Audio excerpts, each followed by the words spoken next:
Hey guys, welcome back to the channel. This is story about what if Naruto and Haku will uncover secrets and techniques of the Yuki clan. Part 1. Before I start, please do support for more amazing content and comments for part 2. Do consider to subscribe my channel and share my video to your friends and check out the description as well. Let's start the video. Minato will succeed me as the Yondaime. The pale visage of the man with eerie slitted eyes, reminiscent of a snake, stalked out of the Hokage tower shaking with anger. How dare that old man name that blonde-headed fool Hokage? He snarled silently as he made his way through the village. The people he walked past unconsciously moving to the sides to avoid him. The snake Sennin frowned as he thought of that bastard of a shinobi, Minato Namikaze, who had taken the Hokage position from him. He was nothing compared to Orochimaru, and yet he had taken all that Orochimaru wanted, no deserved. A frown transformed his face into something truly monstrous as he saw a kid that reminded him of the man, before just as suddenly a smile came across his serpentine face. There was a way to get the perfect revenge on that man. Smiling, he walked towards the house that Namikaze had bought recently. He had had a kid called Nematode or Nawatid or some other ridiculous name. And the perfect way to punish Namikaze for taking away the Hokage position from him would be by taking Namikaze's kid away from him. Walking into the building, he knew that the only person inside would be a babysitter. Stealing up to the room, he quickly knocked the genin, watching the kid unconscious, smirking as she fell to the ground. Walking forward, he picked up the bowling brat, looking at the whisker-marked child. A sick and twisted smile graced his features. Kukikuku, you will make a perfect test subject if I do say so myself, won't you, Nematode? The famous Uzumaki vitality would be perfect for what he had planned.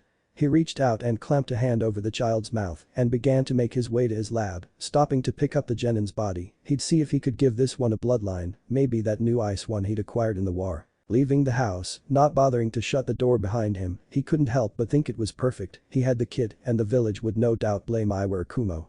It was impossible for him to be caught at this point, his genius ensured that. Making his way down the street, passing everyone unnoticed thanks to a simple cloaking genjutsu, and he was away, disappearing into the crowd, with the Yellow Flash's legacy tucked under his arm and a new genin to experiment on, both of which would bring him one step closer to his goal. Nonchalantly, he wondered if the kid would be able to make those chakra chains his mother was famous for. It was a very useful ability and well worth acquiring, he thought before he disappeared into the bowels of the Hokage monument where his genetics lab was located. Minato smiled. Not only was he going to be Hokage, but he had a beautiful wife and son. Looking over at his sensei Jiraiya, who was beaming with pride at the fact that it was his apprentice that had beaten Orochi team for the hat, he couldn't help but think life couldn't get much better than this. Sarutobi turned and looked back at everyone in the room, which consisted of Jiraiya, the third's old teammates, Kushina and Minato himself.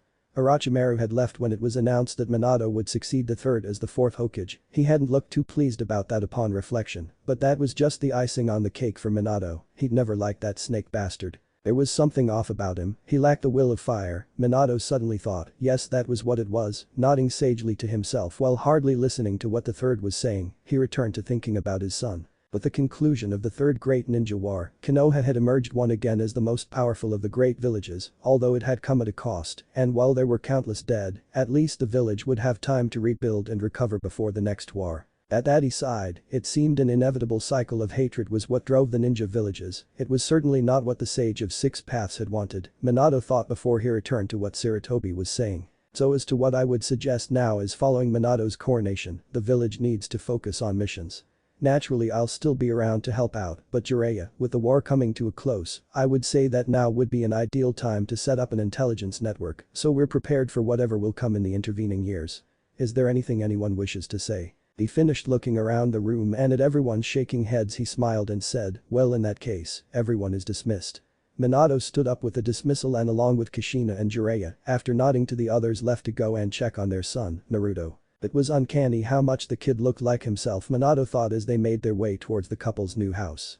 Although those whisker markings would make him a hit with the girls, no doubt Jiraiya would be able to make some great icha based on the kid in the future. He smiled at that thought, no doubt Kakashi would love the kid just for that reason. Rounding the corner and looking at the house which he and his small family lived in, he frowned when he saw that the door was open. It shouldn't be open, he thought, a frown marring his face. A glance showed that Kushina was concerned as well. Jiraiya hadn't picked up on the mood and was leering at a girl, less than half his age, through a shop window. Beginning to panic slightly, he walked into the house, his pace increasing slightly until he was running up the stairs, his wife just behind him. Rushing into his son's room, he noticed two things. One, his son was not there, and two, there was no evidence of a struggle. His son was just gone. A low cry came from behind him, and he saw Kushina with tears in her eyes, looking at the place where little Naruto had been just hours ago. Jiraiya he noticed had arrived and looked just as shocked. Minato felt tears gathering in his eyes as he turned looking at the other two. He managed to keep his voice level as he stated, "The Hokage must be informed of this." The others managed to nod before they turned and sprinted back the way they had come. How could this happen? Minato wondered as he rushed to keep up with his wife, flinching as he felt the Kyuubi's chakra react to the emotional state of his wife. Come hell or high water they would find his son. Bursting into the Hokage's office, Sarutobi looked shocked that they were back after leaving less than 10 minutes ago. Even more shocking was the emotional state they were in reflected as he looked closer at their faces. Is something wrong? He asked gently in his best grandfather voice. Wouldn't do to upset the kids now, he thought. Why, it was only yesterday that he remembered Kushina arriving from Yuzushiogakure. His trip down memory lane was cut off when Minato gasped out, "Naruto's gone." What? The words escaped Hirazen's mouth before he could process them, looking at the devastated parents of the little blue-eyed, blonde-haired boy and his godfather, who didn't seem to know what to think about the situation, seemingly torn between tearing the village hidden in the leaves apart to find him and just sitting down to bawl his eyes out. We came back and the door was open and he's gone, him and the genin who's supposed to be watching him, it's like they were never there."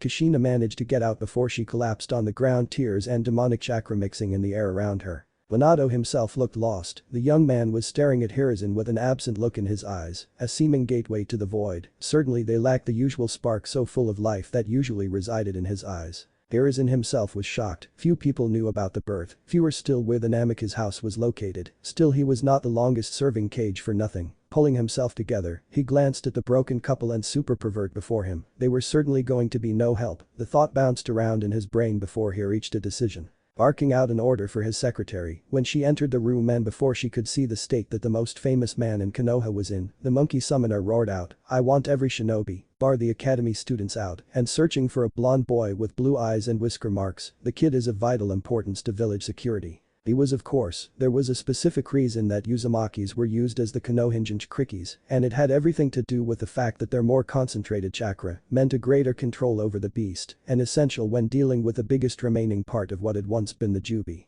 The Uzumakis, now Namikazes, had a vital role to fulfill for the village's security, and that boy had to be recovered at all costs. What of the genin, watching little Naruto-chan?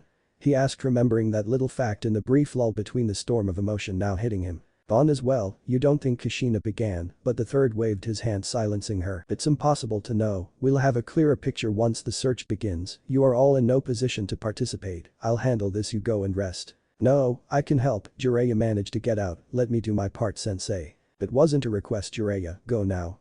The tone of finality in his voice ensured that they obeyed him, and regretfully they departed, leaving the aged leader to deal with the latest disaster to affect the first of the hidden villages. As soon as they were informed, the majority of the shinobi forces present in the village were on high alert and searched throughout the village for the famed Yellow Flash's son. Even Orochimaru had emerged from his lab to participate. Of course, he only did so to throw off suspicion despite the fact that there was none on him in the first place. There were so many benefits to being the favorite student of the god of shinobi. He thought as he absently searched a ditch on the outskirts of the village for the missing boy. Weeks passed and reluctantly the search was called off. The genin was assumed to have defected with the boy as payment and Naruto was given up as lost. The only comfort that could be given to Minato and Kushina was the fact that the girl's family were disgraced, but it was a cold comfort and did little for the gaping hole that the event had left in their hearts. Meanwhile, Orochimaru retreated to his lab and had made several startling discoveries. After much testing on the genin, he had never bothered to learn the girl's name. He worked out that there was no way that he could forcibly insert bloodlines into ordinary people's bodies, which meant that the resurrection jutsu he was working on would need to be used on people with bloodlines, which in turn meant that the curse seals that influenced people's thoughts would need to be used on those with greater willpower. He frowned at that little fact would complicate things, and it also meant that he would have to leave the village. Well, he had no love for it. Konoha, like any other, provided a security that was unavailable to a Nukenin. However, despite this setback, he made a number of discoveries about young Naruto. The first was that at some point his ancestry must include a member of the Yuki clan, as he carried the genes for their Kekkei Genkai. It was very weak, however, and would never activate naturally. The other startling discovery were the traces of demonic chakra running through the baby's chakra coils. Further tests ascertained that this demonic chakra was a remnant of spending 10 months in Kushina's body prior to his birth, but this was of minor importance compared to the Hyoten genes that the boy carried, and the fact that his chakra was strong enough to handle some alterations to the coils. As a result, Orochimaru could forcibly give the child the Hyoten bloodline. After much preparation the procedure had been carried out and it was a great success, with the added benefit that the Yuki DNA that he had overridden Minato's with meant that the boy who had originally been born of Minato and Kushina now had a genetic structure that suggested that his mother was Kushina, while his father was a member of the Yuki clan who was killed several years ago during the Third War. Originally Orochimaru had collected his DNA for research purposes, but this was a much better use for it, at least in the man's twisted mind. Over time the boy's physical characteristics changed to reflect his new cellular structure, with his blonde spiky hair fading to a dark red, which slowly straightened out, as well as his tanned skin becoming a more pale shade reminiscent of the famed clan of ice wielders, and the whisker marks that identified him as the child of a Jinchuriki faded away entirely, while his eyes, lacking the pigments that made them blue, faded to a slate gray.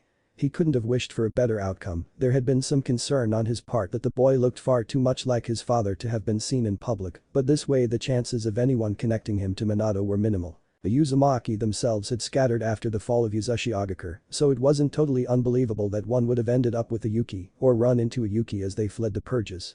In any case, it meant that he had managed to kill the son without taking the life of the boy, something that appealed to the scientist in him. "Minato, can I talk to you for a moment?" The man looked up when his wife spoke, blonde hair framing a face that had rapidly come to be one of the most famous on the continent. A slight smile overcame his face as he looked Kushina in the eye. She looked a lot happier, radiant even, something that hadn't been at all common over the last year. He himself wasn't any happier at the situation they had found themselves in, waiting for the time that their son reappeared, no doubt under the banner of Iwa. Kidnapping just didn't seem to be in the style of the new Reikage, and thus the general opinion on the perpetrators went to Iwa. Danzo, the only other option, only ever took orphans that no one wanted, not the children of sitting cages. "Sure, what is it?" he asked, even managing to smile himself, something that happened far too infrequently these days to himself as well. "I'm pregnant," she exclaimed, and for a brief moment, looking like the little girl who had said she was going to be Hokage. The man grinned, she had acted like this last time as well. "That's great," he responded, getting caught up in the emotion-charged conversation and forgetting momentarily about the academy budget. "I know. After everything that's happened I thought well she trailed off, casting her eyes downward, even as a flash of pain appeared in Minato's eyes, reminding them that they had been through this before and it hadn't worked out so well. "Yes, well we're just going to have to be more careful this time around," he said hesitantly, not sure himself how those words were supposed to be comforting. She nodded and smiled again, it just wasn't in her nature to be down about something when there was something else to be happy about. "So when is the baby due?" he asked hesitantly. Already preparing to change his schedule to accommodate what would be a major occasion in both their lives. "She will be due on October the 10th. His wife proclaimed with a smirk on her face, prompting an even wider grin from her husband. Well, a daughter will be nice. He thought truthfully he would take anything that served as an opportunity to put this last year behind him. Water dripped down from the rocky ceiling, making a steady drip-drip noise, even as Sarutobi led his team slowly through the underground catacombs that they found themselves in. He didn't want to believe it, but the elder shinobi was beginning to think that the allegations against his student may actually have some grounding. The occasional hiss of the countless snakes haunting the area, adding even more evidence onto what was already looking like a disaster in the making for the Hidden Leaf village. He shook his head trying to eliminate the thoughts that were crowding his elderly, but still sharp mind. He couldn't afford to be distracted here, and they had already lost 2 men already, well technically 1 man and a woman. Finally a door came into view, and he crouched behind it, waiting for the sole remaining men of his team. Tori and Tora quickly took positions for the standard Anbu assault procedure to be carried out. Sarutobi grunted he was far too old to be doing this, it should be Minato. He crushed that trail of thought. Minato had done his duty, just as Hiruzen was doing his now. A few hand gestures and the door exploded into splinters even as he and his men charged into the room, prepared for anything. He thought he was going to be sick, the bodies chained to the wall, the test tubes, all confirming that if nothing else, his teammates had been right to suspect his student. He had never thought he could be so disgusted with another human being. "Orochimaru, what have you done?" he exclaimed as he saw that it was without a doubt his prized student, the one that he had once told Jiraiya so long ago would be the one succeeding him. It seemed like a cruel joke now that this had come to light. "Well, I guess the cat's out of the bag now. I'm creating perfection, sensei. I'll be the first in the world to learn every jutsu there is." Absently he took note of the maniacal gleam in his student's eyes, the hint of madness that had always been there seemed to have blossomed, and that scared him more than the bodies here did. "You're not trying to," the aged Hokage began, but stopped when one of the most prized ninja of Konoha began to laugh. It was a cruel, dark mocking sound, one that most people had only heard slightly before they died. "Yes, sensei," the pale man began, "I'm creating the spell of immortality." The last part had a slight tone of bitterness to it, something that Hiruzen had only just picked up on, and that ability owed more to the years he had spent as both a ninja and a politician than any real ability to read his student. So that's what this is. He thought, his mind quickly drawing what he suspected to be the most likely reason for this behavior. It always came back to people's childhoods, he thought bitterly. Monster. Tori yelled out, his sister had been one of the Chunin that had gone missing, and the only thing restraining him was his training. So are you going to kill me, sensei? The man continued. Sarutobi snarled and made the hand gestures and offered the blood as Enma was pulled into the realm. Orochimaru in turn flipped through some seals, and the light S, which offered the only illumination in the complex, exploded into countless shards, the gas that they contained mixing with the other smells that filled what amounted to a torture house. He felt the hand push him to the ground and he lashed out blindly, but it was a pointless action. Even if he was able to see, he wouldn't have been able to kill his prized student. He caught the man's eye briefly before he was gone, and he was left there lying on the ground. Jiraiya would pursue him, and for that Sarutobi was thankful to his student. It would mean he wouldn't have to deal with the pain of killing off the one who had once been his favorite. This room was cleaner. It seemed this was where the completed experiments were kept, rather than the experimenting room where he had found Orochimaru. Sarutobi repressed a grimace. Before looking around, apart from the test tubes and charts, there didn't seem to be any of the corpses that usually populated the complex's rooms. Don't come any closer, I can and will kill you. He didn't miss the fear that lay under the iron-willed statement, and he was instantly wary upon hearing the voice in what he had assumed to be an empty room, but relaxed very slightly upon seeing an 11-year-old. Well, he wasn't afraid of the boy, you only needed to look at Dragon and see what an 11-year-old could do, and that was without factoring in whatever his student had done to the boy in front of him. You're not the Snake Man? The boy asked when he saw Hiruzen and his guards appear. No, I've come to stop him. The Hokage said, making his voice as soothing as it could be, and was rewarded with the boy calming down. It's alright. The boy said to someone behind him. And Hiruzen caught a flash of red before a second boy. This one red-headed was standing in front of him, looking at him with dull grey eyes, ones that he had only seen on the children who were packed off to the front lines. He was unable to repress a shudder as he thought about what the two children in front of him had been through. Hello, what's your name? He asked the youngest boy. The boy looked at him for a moment before turning to the older one who nodded. The boy looked at him with his so serious eyes and replied, Subject 004. Hiruzen immediately lost his smile, and the boy shrank back a bit but held his ground otherwise. Here. The older boy said as he thrust something into his hands that Sarutobi realized were medical records or at least something similar. He quickly scanned the records, there wasn't much. The boy, named Tenzo, was the sole remaining subject who had been injected with the Shadai cells, and the younger one was according to this a successful cross between the Uzumaki and Yuki, a clan that Hiruzen knew little about other than they were bloodline wielders from Kiri. According to this, the bloodline was confirmed in the boy. The more practical and ruthless side of himself was pleased. They may have lost Orochimaru, but they had gained two children with Kekkei Genkai, a fairly even trade in many ways. His eyes returned to looking at his two new charges. He had automatically begun to think of them like that. They were the creation of what was his biggest mistake, and as such he was in charge of them.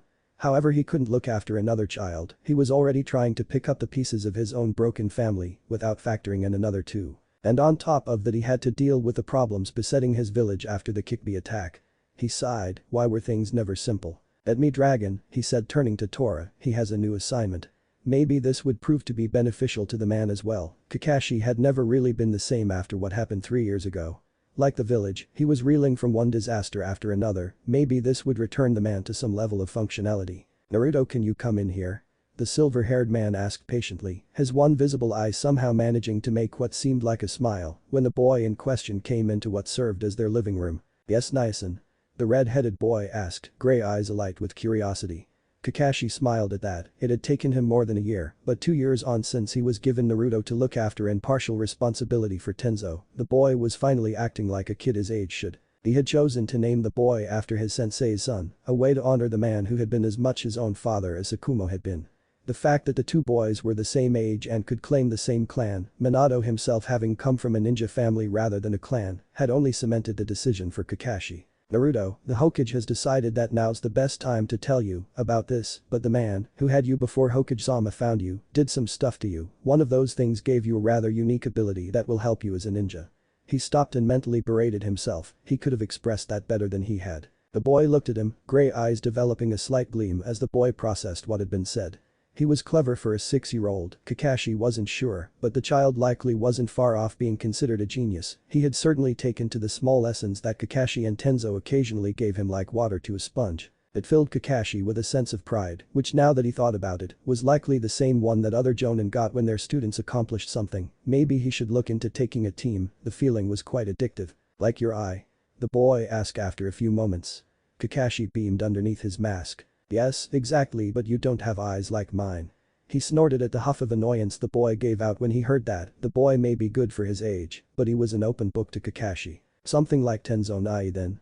The boy said, asking about the only other person who had a bloodline that he could think of. He clearly didn't have anything like what Hana-chan had, but she had said what her clan had wasn't a bloodline, so that was already out of the question. Yes, exactly. It took us a while to work it out, but you'll likely be able to use ice-based ninjutsu. Is that strange?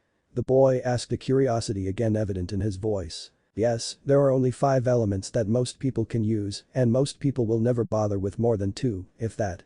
The boy nodded, filing it away for later like he did with everything. Kakashi nodded, that was all he needed to say, now that he knew Naruto would likely practice on his own, and Kakashi would be no help here in any case. Was there anything else? The boy asked, squirming in his seat, eager to be off to do something else. That was the other thing Kakashi liked about him, the boy was quiet and didn't bother him unless he really needed help, leaving plenty of time for Icha. Certainly he was a departure from the other 2 Uzumakis Kakashi had come into contact with. But that his thoughts turned to a little blonde girl who even now was living in an apartment by herself, who was always saying she was going to be Hokage. Kakashi frowned at that and then thought of an idea that was arguably one of the best he had ever had. Eventually Naruto was going to want to move out, the apartment just wasn't big enough for the both of them, probably when he graduated, so he'd get him to move in next door to Mito, and then Naruto could keep an eye on sensei's daughter, it was perfect. Kakashi giggled to himself, maybe they'll end up together and Kushina would be pleased to think the Uzumakis would live on in a way. He stopped giggling when he saw Naruto eyeing him suspiciously. Wordlessly Kakashi turned around and went back to find out what Ai Ridge and Edenist were going to do, now that her mother had left them alone in the clan house. He giggled again, how he loved Icha. Naruto looked around the class, taking as much in as his 8-year-old mind could. There were relatively few people who he would have classed as anything approaching a challenge. Rock Lee and Niji were both better than he was at Taijutsu, not that he cared much. Lee was pretty good fun, and the boy needed to be good at something. Niji was possibly the most arrogant person he had met, reminding him of how Kakashi Nyasen said he used to act, and thus, unless they were sparring, Naruto had as little to do with the Hyuga and his freaky eyes as he could. Other than those 2, there was Tenten no last name, an orphan girl who was freakishly accurate with weapons, and Yamanaka Rin, who while she didn't really stand out at anything, she was still good enough to be ranked second behind Tenten. His musings were interrupted by a soft snore next to him, and he grinned before unobtrusively kicking the boy next to him awake. Naruyumachi was possibly the laziest person he had met, and that was including Kakashi. Although the boy claimed his uncle the clan head was worse. He was also Naruto's best friend and had been ever since he had latched onto the red head last year when their academy education had begun. His other dubious claim to fame was successfully earning the ire of their sensei Iruka in less than a year and often brought the scar-faced man's wrath down upon the 2 of them. It was something that had happened far too often for Naruto be comfortable with leaving his friend to sleep during class. He ignored the spluttering as the boy woke up and, discounting Iruka's droning voice, returned to looking at the rest of the class. The other students were mostly minor members of the clans that made up the majority of the shinobi forces, and civilians who thought the shinobi lifestyle would be fun and exciting. In turn, there were a number of fangirls and the odd boy, there for the express purpose of netting themselves a cool ninja boyfriend or girlfriend, much to Naruto's chagrin. It turned out that he was sufficiently cute to be deemed acceptable, although it probably didn't help that he was ranked second in the class either. Oddly enough, despite living with him, Kakashi had had very little noticeable influence on Naruto, as he neither wore a mask or had any of Kakashi's other tendencies. A white t-shirt with a Yuki clan marking on his breast pocket, coupled with gray shinobi pants and the usual sandals, made up his usual mode of dress, and seeing as he never felt the cold, the benefit of coming from a clan that made its home amidst the snow, he supposed, he had never needed to wear a jacket or a coat. He sighed before returning his attention to his teacher. It was boring but necessary, and as a result he would ensure that he would succeed in this and everything else Iruka could throw at him. Several years passed and little changed, aside from rumors of a blonde girl who was completely hopeless joining the class below him. He paid it no mind. He enjoyed the lessons about being a shinobi and looked forward to the day that he would graduate and begin to serve the village that had done so much for him since he was found. The outside world touched him little as he was praised for his near-perfect chakra control, a rare feat in a male, and all the more so considering the large chakra reserves he had for his age. However, the near annihilation of the Uchiha by their greatest prodigy Itachi left its mark, as it meant that the time had come for Kakashi to return to Anbu, helping to keep up the image that Konoha was still strong, even as the various disasters that seemed to strike every few years began to mount up. Naruto by nature was a reserved boy, and while he got on well enough with other people, none could claim to be his friend like Yama could. Neji was possibly the only one to have anything more than a couple of conversations with the boy, and even then their relationship was more a rivalry than anything else. Naruto sighed as he walked toward the building where his new apartment was located, walking up the ancient and creaking steps. A quick glance confirmed his suspicions about the building's quality. Let's see, mold, in dire need of a paint job, and entirely lacking in any effort to make it even remotely appealing. It certainly wasn't anything like Kakashi Niasen's place. Looking around, he frowned when he saw that for all intents and purposes he was the only person here. Indeed, it looked like he was the only person who even lived in the ancient if gargantuan complex. He vaguely remembered the Hokage saying that there was one other person who lived here. As he searched for his apartment number, he wondered why there was only one person here. The Hokage had looked sad when he asked why and simply said he didn't know, maybe the other resident was a cannibal or something. He laughed at that, a cannibal in Konoha. He doubted that he'd be allowed to go anywhere near a cannibal. He, or rather his bloodline, held too much value to Konoha to simply let it go. Eventually he found the number that corresponded with the number on the piece of paper the Hokage had given him, and opening the door he walked inside. It was a nice enough place. He decided as he looked at the musty apartment, a thick layer of dust covering all the furnishings which had been provided for some reason. He put it down to another attempt to convince him that it was a good idea to stay in Konoha. That got another laugh out of him. He had heard from some of the merchants that came through what it was like for bloodline clan members in Mizu no Kuni, and it wasn't like he had anywhere else to go. Setting the storage scrolls that Kakashi had given him to help him move down on the table, he walked to the window and looked out. There was a spacious grassy area that he guessed was intended for residents to train in. He sighed again. It would be interesting, he supposed, to live by himself. Of course Kakashi would be stopping by, he assumed, and it wasn't like his friends from the academy would desert him, plus there was the possibility of befriending his cannibal neighbor. Looking at the scroll, which contained all his worldly possessions, he groaned. He'd unpack later, might as well explore the neighborhood and introduce himself to the neighbors. Neighbor, he mentally corrected himself. He hoped they weren't civilians, they always tried to set him up with their kids. As he headed to the door, he heard the one next to him slam open and a shout of "Dadabayo" echoed around the empty complex. He hid a smile, maybe this was why it was deserted. A moment later he heard the pounding of feet as someone rushed down the stairs. Figuring it was better now than later, Naruto followed at a less breakneck pace. Rounding the corner he saw what appeared to be a blonde girl, who must have been a year younger than him, wearing the most revolting jacket and pants he thought he had ever seen. They were orange with a red swirl like the Jonin vests on it. Naruto filed that away for future reference. It obviously meant something, and it could be worthwhile finding out what it meant. He continued his study of the girl until she turned around. He noticed that he had whisker-like birthmarks on her cheeks. They looked kind of cute, he thought absently. Yada. His examination of the girl was stopped when she suddenly yelled and rushed towards him. "Who are you?" Naruto. Yuki was his reply, grinning as her face scrunched up in a very expressive indication that she was thinking. "Are you a pervert?" she demanded, eyeing him suspiciously. "No, I live here," he replied. Outwardly he was calm, but on the inside he was sniggering. Pervert indeed, maybe she had met Kakashi Niasen before. Her face scrunched up again, before she relaxed and said, "I know, you came to steal my super awesome ninja moves, didn't you? Admit it," she said, screaming the last part at him.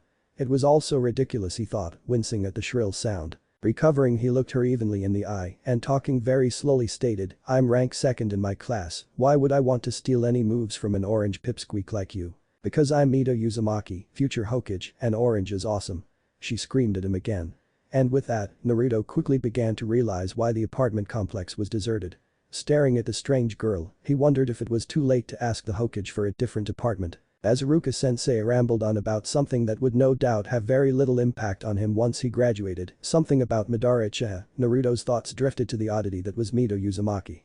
The girl was in the year below him in the academy, and it's dead last, much like his own class's Rock Lee. He snorted at that. Despite being unable to use 2/3 of the ninja arts, Rock Lee was getting by on Taijutsu and academics alone. It was very impressive, in fact, far more than most people were prepared to do. Naruto frowned with that thought. Despite the fact that there were nearly 36 students in his batch, there were only around 10 that actually took things seriously. The others were here because they wanted to avoid doing any actual work at their parents' businesses or because they were fangirls. He repressed a shiver at that. You could say many things about Mito Uzumaki, but a fangirl his neighbor was not, and for that he was eternally grateful to his neighbor. His thoughts returned to Mito. Admittedly, her reason for becoming Hokage seemed utterly stupid. You needed to be acknowledged before you became Hokage, honestly and truly.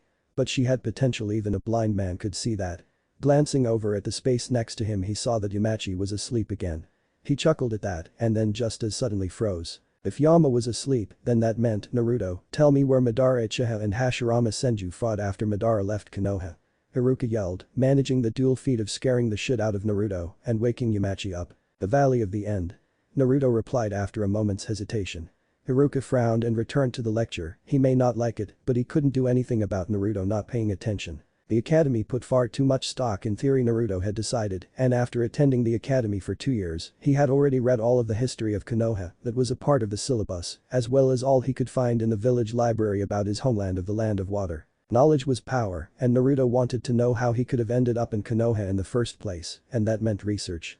He watched Rin Yamanaka out of the corner of his eye. The girl wasn't obsessed with either him or Niji and took her studies seriously, a rarity in his class. Only she and the girl with a thing for weapons, Tenten he thought her name was, could claim that. Naruto returned to staring out the window with that thought, waiting for the day to end, thinking about the other enigma in his class, the rookie of the year, Niji Hyuga. Despite his odd behavior, he talked about fate way too much for it to be normal. He was a very capable ninja. He had heard he was the best that the Hyuga had produced in years, and clearly Niji had heard it too, because he never shut up about how superior he was to everyone around him. In fact, Naruto was the only one he even acknowledged in the class. It annoyed Naruto to no end. Hell, he may not like the majority of his classmates, but at least he replied when they talked to him. Still, he had heard that the Uchiha was even worse, and even Mito didn't like the kid.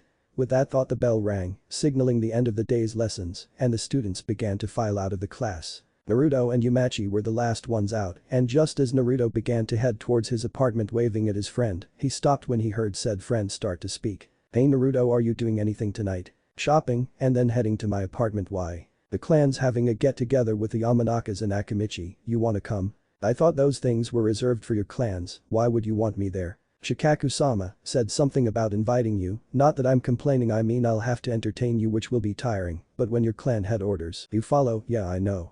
I'll be there, I guess. Can't see what he wants with an orphan like me. Probably has something to do with the fact that you're possibly the last member of what was once a very powerful clan in Kiri.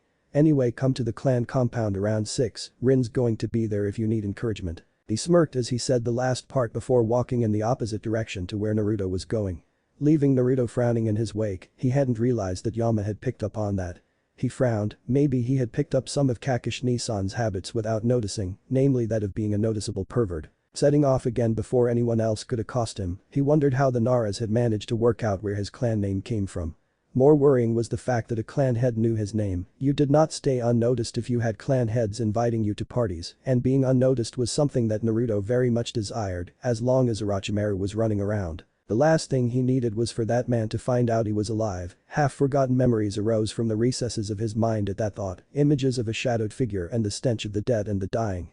He shivered, he was never going to return to that. As he came around the corner, he came face to face with an unusual sight. Mito was walking through the crowd of parents that had come to collect their children from the academy, but the strange thing was the way everyone ignored her like she didn't exist. He frowned as he watched. It was strange behavior, all the more so because he couldn't see why they would act this way. Mito continued walking, strangely subdued, despite the fact that her clothes screamed out for people to see her. It was, Naruto thought, the first time he had seen her when he wasn't being her usual loud brash self. Suddenly, seemingly more affected by the adult's actions than he had thought initially, she started to run into the commercial district proper. Naruto followed. He'd get to the bottom of this. It was just lucky that she was going in the same direction that he was. When Naruto reached the main shopping area, he immediately looked around for Mito, but failing to find the orange-clad girl, he turned and walked down a side street, heading to the Shinobi Outfitters. Walking into a smithery, with all kinds of weapons covering the walls, from swords to those that he couldn't even name, he was surprised to see Tenten behind the counter. You work here? He asked evenly, somewhat surprised at this fact. Looking up at the noise, her eyes widened slightly before she replied, yeah, it's my dad's shop, I help out sometimes. Naruto nodded, it explained the weapon fetish. Maybe you can help me then. I want a pair of bracers that will include partial cover of my hands as well as arms. They need to fit over gloves and be strong enough to have ceiling arrays drawn on them eventually. While we're at it, could I grab a pair of black fingerless gloves as well? Tenten nodded before replying, yeah, that's easy enough to handle. Her eyes sparkled mischievously for a moment before replying, you don't want any knives, shuriken or anything else sharp and pointy? No, I should be fine. Naruto managed to mutter weakly, wondering what the hell was wrong with the girl. Tenten nodded happily, before gathering up the items from behind the counter and placing them in a bag. Naruto paid for them, the last of his monthly allowance was now gone, but it would be worth it eventually, he was sure. Leaving the shop, waving absently behind him, he saw the other reason he had chosen to come into the district, Mito Uzumaki. The girl, despite the fact that there had to be around 30 or 40 people in the street, looked so alone. It was like she was a ghost in the village. It was so strange, Naruto thought as the girl entered a ramen restraint called Ichiraku. And he heard her loud voice, and what he now realized was a persona to cover up the loneliness she must feel. Sighing, Naruto turned and walked away. He had to go and get ready for this clan thing, the issues surrounding Mito, and the bizarre relationship she had with the village of her birth, temporarily forgotten in the face of what he had to deal with tonight. Naruto arrived at the Nara clan compound slightly before 6, looking around and seeing that the gate was open, he walked straight in hoping Takami that Yama was around somewhere. He needn't have worried, for as soon as he was through the gate, he saw his best friend, waving half-heartedly, at him. Imachi Nara was something of an oddity within his clan, possessing their usual brilliance, although not to the same degree that others did. What was unusual was that he was far more energetic than most of his clansmen, and it was this more than anything else that set him apart from the majority of the Naras. Still, the laziness persisted, just in a much more minor form. Grinning in response, Naruto walked towards him, just as Yama was walking towards Naruto himself. The two fist bumped before turning and walking towards the main building, and where Naruto assumed that the clan head was waiting for him. So what does he actually want with me? I know all three of them are there, they seemed keen to meet you, I imagine they want to see if they can convince you to marry into one of the clans. A Kekkei Genkai would elevate any of them to the same level as the Uchiha or Senju once were, and according to my cousin, the Uchiha's gay. Naruto sniggered at that as the two boys made their way towards the room, where three of the most celebrated of Konoha's heroes were waiting. Naruto walked up to the door and pushed it, revealing a mostly bare room, the only ornamentation being a large banner with the Nara clan mark on it. Looking around, he saw the scar-faced visage of Shikaku Nara, with Inoichi Yamanaka and Choza Akimichi standing behind him. Naruto suddenly felt self-conscious in the face of the three clan heads. He stood before them awkwardly for a moment, unsure of what he should be doing. Finally, in an attempt to break the silence that had developed, he spoke. "You wish to see me, Nara-sama, Yamanaka-sama, Akimichi-sama." They stood there for a time, looking at him with an unreadable expression on their faces before Shikaku spoke. "We wish to meet the child who will one day be introducing a new clan to the village. It is not so unusual, is it? Not that I'm aware of, it's more a case of wondering what I could have done to have been called before you all. I am at this point little more than a better than average academy student. As it stands, I was given to understand by the Hokage that who I am would be kept from the village for the most part, at least until I had graduated and could protect myself." Toza and Shikaku nodded at that while Inoichi smiled. Looking at the boy, he said, "We fought many of your clansmen in the Third War, phenomenal shinobi, all of them. You can take pride in that fact." Naruto nodded to show he understood. The tension in the room had dropped noticeably by this point, and Naruto felt comfortable digging a little further. "That can't be the only reason you invited me, there is more to it than simply wanting to meet me." "You are correct, what you have to appreciate is the fact that you are for better or worse effectively a Konohan clan heir, much like our own children. Accordingly, we felt it would be best if you at least met the people with whom you will be sharing duties with in the future." Toza finished speaking, and Naruto, while he didn't show it, he was impressed. The three of them seemed perfectly in sync with each other to the point where they were finishing each other's conversations. Well, either that or they had it all worked out from the beginning, not that he wouldn't put it past them. The Ino Shikacho were fairly well known for that sort of stuff. At least they had been during the war. He doubted that things had changed much in the years since. "So you wish for me to meet your children?" At their nods, he smiled slightly. "I'm sure it will be a pleasure to do so," he continued, "although I am slightly curious about how one of the clan heirs is treated. I don't suppose you could tell me why Mito Uzumaki is treated by the villages in such an odd fashion, could you?" At that, all three of them shifted uncomfortably, and Shikaku looked the boy straight in the eyes and said, "Not many people know about the Uzumaki clan. How did you work out she was the heir?" "I was curious about the swirl on the Jonin vests. There's a lot about the clan in the archive, probably because of the relationship they have to the Senju, I guess. As far as being clan heir, Yuzu was destroyed, she's the only recorded one, and I doubt that they would have gone anywhere else." They nodded, accepting the answer before the black-haired man continued. "As for why she's treated that way, it's difficult to explain. Suffice to say, she carries a burden that the village should be far more grateful for than they actually are." Naruto nodded at this and then begged his leave before heading towards where he had been directed to go to meet the heirs, leaving the three men alone in the room. "I like him more than the Uchiha. If it came to it, it may be better to have him replace Sasuke, he's too damaged for active duty in many ways." Inoichi stated, the others nodded before Choza added. Sharp too, to pick up on the way that Uzumaki's treated as well as the relation to the Senju. He's going to be a real force when he comes into his own, you know. Shikaku nodded his head in agreement while Inoichi pressed his lips together. You don't think Ino will start thinking about him rather than the Uchiha? He asked hopefully. The others laughed before leaving the room to enjoy the gathering between the clans. Naruto walked back towards his apartment in the fading daylight. Things had gone well, he thought. He had gotten on well enough with the heirs that he felt he could work with them in the future if that was required, and upon discovering that they were in the same class as Mito, he had been able to gather that she was treated by the teaching staff in much the same way that all of the older members of the village did. It was strange and Naruto was determined to get to the bottom of this mystery. Walking past the pseudo-training field, Naruto heard a soft thunk as something hit a tree, his curiosity raised, he walked towards the source of the sound and saw the girl whom he'd been thinking about for much of the day, Mito throwing a pair of old kunai at a stump. Naruto stopped and watched as she threw the most basic of a ninja's tools. This continued for a time, Naruto watching and observing. It was strange, but her style was full of flaws that should have been corrected by an academy instructor. Why aren't you throwing left-handed? Naruto's voice broke the silence that existed in the twilight as Konoha slipped from the day into the night. Huh? Mito answered the question, clearly confused about what the older boy meant. Naruto walked towards his neighbor pulling his own kunai out. Okay, so watch when I throw left-handed, it goes slightly off like this, he said, and then threw the weapon. It flew with a slight dip before sinking into the crudely painted target just below the bullseye. But when I use my right hand, which is my dominant hand, he continued letting fly with his dull black blade. It tore through the air and punctured the stump a good 3 or 4 inches. You're not throwing it badly, just not efficiently. See, you need to loosen up your feet, rest on the balls rather than the toes like this, and throw from your left hand, which is clearly your dominant hand, Naruto said, showing the girl how to do it properly. This way you can put more force behind the throw, hold the kunai looser as well, so it will fly true. Naruto spent the rest of the remaining daylight correcting the minor flaws in the girl's throwing. Finally, as they finished, Naruto had to ask, why do you have such poor form, do you not pay attention or something? Naruto was genuinely perplexed as to how so many flaws in her throwing could have persisted into a second year of the academy. That's how the instructors told me to throw. She said as if it was the most obvious thing in the world, which to her it was, although she couldn't deny that Naruto had improved her throwing by 100-fold in the half hour she had spent under his instruction, compared to the year it had taken her to get competent with the way that they had shown her. And I suppose that it's different from the way that all the other kids are taught. Yeah, because I get sent out all the time and have to do makeup lessons. Was the reply. Why do you get sent out? I ask stupid questions. She said a bit despondently, although he caught undertones of something else, almost as if she was resigned to this unpleasant fact. Naruto looked at the girl feeling sorry for he came to a decision. Okay, what I want you to do is save the questions for later and then ask me, okay? Yada. I'll be awesome in no time. She yelled out into the night, which Naruto took as a yes. Right, in that case meet me here tomorrow and I'll figure out what else needs to be done. He said as he walked away.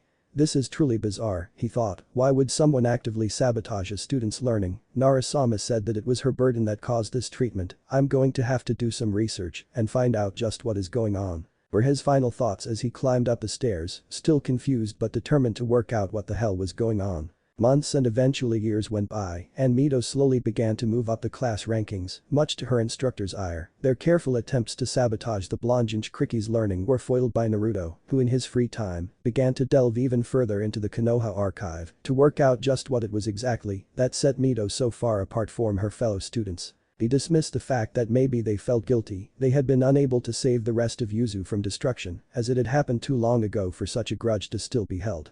Eventually he hit an impasse, unable to move forwards because he simply lacked the information that he needed. That was at least until the day that Naruto was attempting to help Mito with her clone technique. Naruto watched Mito as she concentrated and then with a poof of smoke, 3 sickly clones appeared and then collapsed on the ground before disappearing. But it wasn't this that caught Naruto's attention, rather it was the ceiling array that appeared on her belly. Mito, having shed her jacket, was wearing an orange tank top, thus allowing what looked like a very complicated containment seal to be revealed to Naruto's eyes. Naruto looked at it and committed the seal to memory, resolving to go and look it up later. Mito, he called out, try and make as many clones as you can, don't limit the chakra flow. He vaguely remembered hearing that without chakra control anyone with Jonin level chakra would find it impossible to make less than 500 clones. He had suspicions that Mito may simply have too much chakra to perform the exercise properly. Mentally he started cataloging all of the chakra control exercises that he could think of. If his suspicions were true, then Mito was going to need to put in a hell of a lot of work on chakra control. Okay, here it goes, Naruto-kun.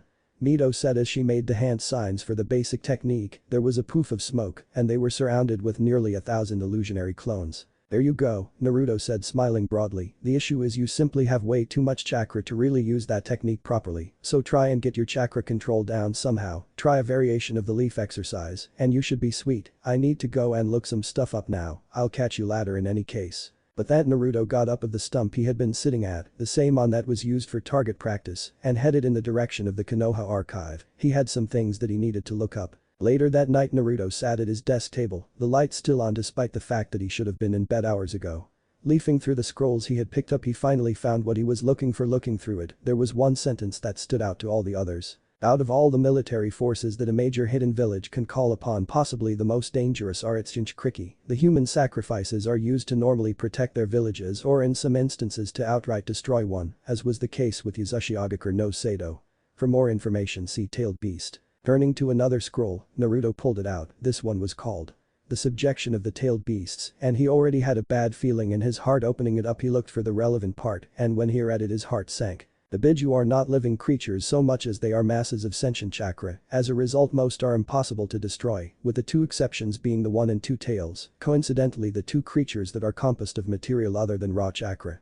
The only ways of containing these destructive forces of nature are usually to seal them within something. However, over time the idea of sealing them inside people has become popular. As of now, the practice of making Jinchuriki is becoming increasingly popular, and it is only a matter of time before these become a key military possession of the newly forming villages. Already knowing what it would say, Naruto turned to the other scroll that he had borrowed from the archive. Lives of the Jinchuriki was not pleasant reading, nor did it skirt around the truth, but at least Naruto knew why the village acted the way it did around Mito now. He gazed at the short and sharp statement that defined the lives of the demon hosts, who were expected to protect the very same people that cursed their existence. To be a Jinchuriki is to know the pain of hatred. The majority are never accepted, and when they prove to be failures or they lapse in their control, as is seen in those who housed the Hachibi or the Shukaku, although this is held to be the poor sealing practices of the Sand Village, rather than any fault of the host itself. Perhaps the best that can be said is that most are related to the cage, and as a result can enjoy some measure of protection. Needless to say, it is not a fate that should be wished on anyone. Naruto finished reading the passage and sighed. So that was it. He lived next door to a girl who shouldered a heavy burden, and he got the impression that she had absolutely no idea.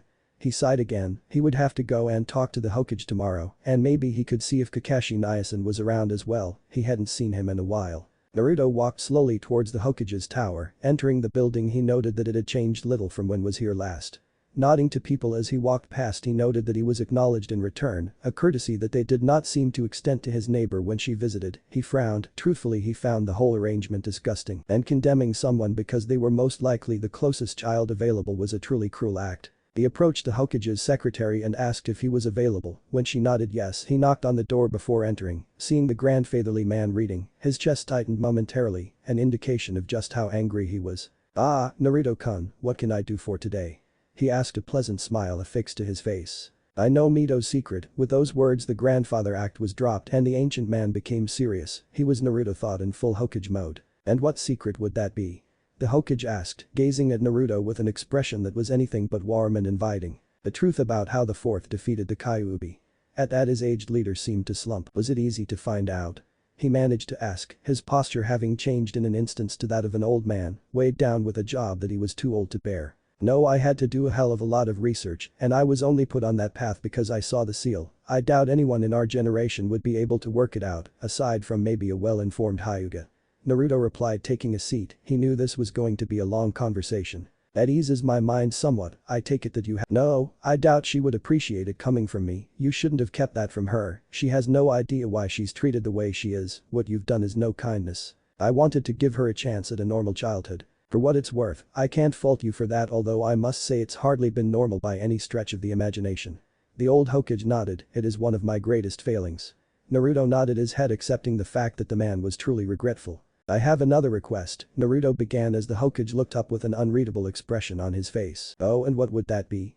he asked, curious about what the boy could want. "I'd like to know if it would be at all possible for me to obtain my clan scrolls. I imagine that they would still be in the clan quarters in Kiri. I doubt anyone's moved them. From what I hear, what were once the clan holds are deserted. I would like someone to go and retrieve them if at all possible." Sarutobi nodded. It was a reasonable request and one that he had been expecting, and he already had an idea about who to send. I believe that can be arranged, Naruto-kun. I'm sure we can have them after you pass your Genin exam. Naruto nodded. It was better than he had expected. Thank you, Hokage-sama, I'll take my leave now. Hiruzen nodded and watched as the boy left his office. Now he just needed to pay a visit to Danzo, who would no doubt jump at the opportunity to enhance the village's strength. Naruto emerged into the bright sunlight. Blinking, he headed towards Kakashi's apartment. He had several questions for the man, not least was why he had been placed next door to the village's demon host. It was going to be an interesting afternoon. Naruto sat in his usual seat waiting for his name to be called so that he could sit the test. He had no doubt he'd pass. He had completed the requirements years ago. Neji and Rock Lee were the only people who he couldn't beat in Taijutsu spars, and the latter was only because Mito Guy had taken an interest in the boy. Having a famed Taijutsu master tutor you certainly helped. He smiled wryly as he looked at Lee. He had never met Guy, but he sounded like a nice enough fellow. Yuki, Naruto. Naruto stood and walked into the room. Iruka-sensei sat behind a desk and smiling in a way that was clearly meant to put people at ease. Okay Naruto, can you show me the Bunshin technique, followed by the henge, and then the Kawarimi? Naruto nodded and forming the gesture, generated 5 illusionary clones. Before henging into a copy of the Hokage, Iruka nodded before writing something down in his book, before Naruto replaced himself with the log that was in the corner. Excellent Naruto, you are now a shinobi of the leaf. Choose a forehead protector and wear it proudly as you protect the village from its enemies. Naruto looked over at the available colors and settled for an ice blue one. It was fitting, he decided. His decision made, he exited the room, thanking Iruka as he left, the protector clasped in his hands. He returned to his seat and hardly heard Iruka say that he would have to return in 2 weeks to get his team placement and meet his Jonin sensei. Naruto and his classmates stood and left the building. As he walked out, Naruto smiled. For better or worse, he was now a soldier of the Hokage and was prepared to give his life to protect the only home that he had ever known. Brute Operative 5 moved down the darkened streets of Kurigakure no Sado, avoiding the guards, not that there were many.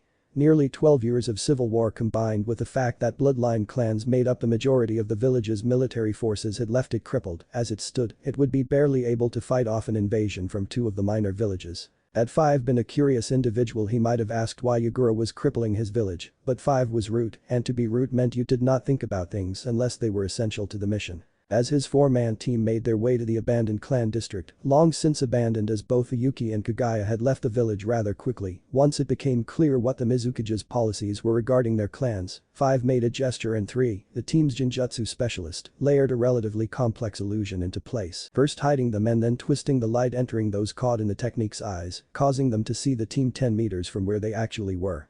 The soft sound of sandals hitting the wet ground alerted 5 to the presence of sentries. Another gesture and another Jinjutsu was in place, a variation of the Senju clan's famous Kakuanjo no Jutsu, bringer of darkness technique limited to where the dark was already present, but very effective nonetheless. Quickly 6 and 9 ran forward, grasping the enemy nin's necks and twisting they fell to the ground with their victims, masking their fall, the only sound in the night, a small clicking noise as their necks were broken. Hiding the bodies in a nearby alley, the team continued forwards into the Yuki clan area. Danzo-sama had ordered them to retrieve any scrolls that could be found in the clan district. If they were successful, then they would be aiding the growth of a great tree would grow and flourish ready to protect the forest that was Konoha. Moving into the district, 5 took note of the ancient dried blood stains and skeletons that were present. This meant that it was likely the scrolls were undisturbed. Quickly making the hand signs, he signaled to 6 and 9 to find the library and secure the scrolls there, while he and 3 went from house to house, collecting what they could find. After all, it was not like the skeletons needed it. It was dawn by the time they had completed their objective. It was clear that they would be unable to investigate the other abandoned districts before discovery, so they quietly made their way out of the village. It was 5 reflected as he and his team began to head towards the boat that would take them back to the land of fire. A very good thing for the mission that most of the village's elite were with the rebels, being bloodline users themselves or dead. It was unlikely they would have been able to succeed if the bloody mist was functioning as effectively as it had been in Zabuza Mamachi's day. 2 days later, the team were at sea, heading back to Konoha, the mission a success. Naruto woke to the sound of his alarm screaming. Reading out, he punched it repeatedly. The offending noise gone, he lay there for a moment, savoring the feeling of just lying there. Eventually groaning, he threw the covers off and leaving them hanging haphazardly on the mattress, he padded to the kitchen to make breakfast. 30 minutes later, he could be found standing at the door, dressed in dark gray Anbu pants, a pale gray shirt with a mesh shirt underneath it, and wide armbands decorating his upper torso, and the standard shinobi sandals. His new Konoha hitai tied around his right arm. Judging himself satisfactory, he pushed open the door and made his way towards the academy, musing on the last 2 weeks. After being lazy for a couple of days, he had taken advantage of being able to access the shinobi resources and taken out a couple of scrolls on elemental jutsu. His were unsurprisingly wind and water. Tenten had been impressed until he explained the nature of his Kekkei Genkai. Walking towards the building and entering it, Naruto wasn't surprised when he found himself the first one there. Taking his usual seat, he lay down and closed his eyes, drifting off to dreams of battles that he had no name for. Had he described them to someone with the knowledge, they would have told him that they were most of the major battles that Kiri had taken part in during the Second Great War. However, he did not, and that mystery would continue for a while yet. Naruto woke to hear the students talking excitedly about what was going to happen to them now that they were proper ninja. Glancing over, he saw that Yama was, much like he had been, asleep. Knowing that there was no chance of a return to his dreams, disturbing as they were, he looked up just as Iruka walked in. Everyone continued talking, ignoring the scar-faced Chunin. Finally, having had enough, Iruka yelled out, "Sit down and shut up." Naruto dutifully sat down and shut up. It wouldn't do to antagonize the man, now that he was so close to getting out and repaying his debt to the Sandaime. Right, now you've all passed and I expect you to go on and work hard and prove yourselves to be a service to not only the Leaf and your family, but myself also. Naruto stopped paying attention after that, zoning in when he heard Naruto, Yuki, Yamachi, Nara and Rin Yamanaka under Jonin Hinuba Hyuga will be Team 11. Naruto smiled at that. The team itself wasn't unusual. The choice of a Hyuga was, however, they rarely chose to take teams preferring to train their fellow clan members. Naruto lost his smile at that. It was unusual and would need further consideration. Iruka continued talking, saying something about meeting after lunch. Wordlessly he rose. Yama following, walking past, he murmured, "We might as well eat together." Nodding her head, Rin followed the two boys out and into the exercise yard towards the target range where they had taken to sitting. Looking at his team, Naruto nodded. They would succeed, he knew, and with them he could finally repay the Leaf for its kindness. They sat there quietly, none of them sure what to say. Naruto and Yama had had little experience with quiet girls, the Nara women being famous for yelling at the men to motivate them, and the only girls that Naruto had really had much to do with were Tenten, Mito and Ino, none of whom would fit into the quiet category. So they sat there rather awkwardly until Yamachi broke the silence. A Hyuga's kind of unusual, isn't it? I mean, usually they stick to training their own, don't they? Rin nodded at that, looking confused, while Naruto said, "Who cares? I just hope he doesn't have a stick up his arse." The others nodded at that, and with the atmosphere a lot less awkward than it had been, and the rest of the break was spent getting to know Rin, Naruto having had little to do with the girl beyond staring at her in class sometimes. The time passed rapidly after that, and soon the students began to file through back into the class. Upon entering the class, they were greeted by the sight of a Hyuga wearing Anbu-style body armor, standing next to a man with the thickest eyebrows that Naruto had ever seen. This was accompanied by a hideous green spandex jumpsuit. "Yosh." The man yelled suddenly as the majority of the students had entered the class by that point. "Will the youthful Team 9 come with myself? Konoha's sublime green beast of prey, Mito guide to learn the ways of youth." Before dashing out the door. Naruto didn't like the way that Lee's eyes were shining, but said goodbye and gave Tenten a smile and nodded to Neji as he made his way out. The older Hyuga nodded as the prodigy moved past. Naruto heard a murmured Neji-san before turning to the class. "Team 11, follow me." Before turning and walking out the door, Naruto followed the guy, assuming that he was their sensei, outside and towards the swing, where he sat before gesturing for his students to sit down on the grass before him. "Greetings," he began. "I am Hinuba Hyuga. I am a member of the Hyuga clan, which means I focus primarily on Taijutsu, although over the course of my career, I have picked up a number of techniques that the more traditional members of my clan chose not to take advantage of. Should I find you satisfactory, you will be the sixth team of genin I have trained. As a result, I have a well-developed method for training you. Should I choose to train you, we will follow this method without deviating from it, understood?" All three nodded their heads before Rin raised his hand, nodding to the girl and gesturing for her to proceed. She asked, Sensei, what do you mean you may train us? We passed, didn't we?" The Hyuga nodded and then said, "I will tell you more about that later. For now we will introduce ourselves to one another. Well, you may be familiar with one another, I am not, and you all know nothing about me, so I will begin. I am Hinuba Hyuga. I enjoy training the next generation of Leaf Shinobi and time spent away from my clan members." The genin frowned at that. It was a weird thing to say you enjoyed. "My dislikes include some of the traditional practices of my clan and those who refuse to develop a skill because it hasn't been done before. My hobbies are spending time with my students past and present, and my dream is to see you pass out from my care as capable Chunin. You're next," he said, pointing at Naruto, who was sitting on the left. "My name's Naruto Yuki. My likes include training and learning new jutsu. Dislikes, questions I can't answer I suppose, and mysteries, oh, and people who don't take shinobi life seriously. My hobbies are spending time with my friends and reading. My dream for the future is to prove myself to be an asset to Konoha and repay the Sandaime's trust in me. He finished with a small smile, breaking through the icy demeanor he usually wore. Hinuba nodded, it matched up with his profile. Pointing to the girl, he waited for her to begin to speak. Right, I'm Rin Yamanaka, the auburn-haired girl began. I like spending time with my family and working in one of the clan flower shops.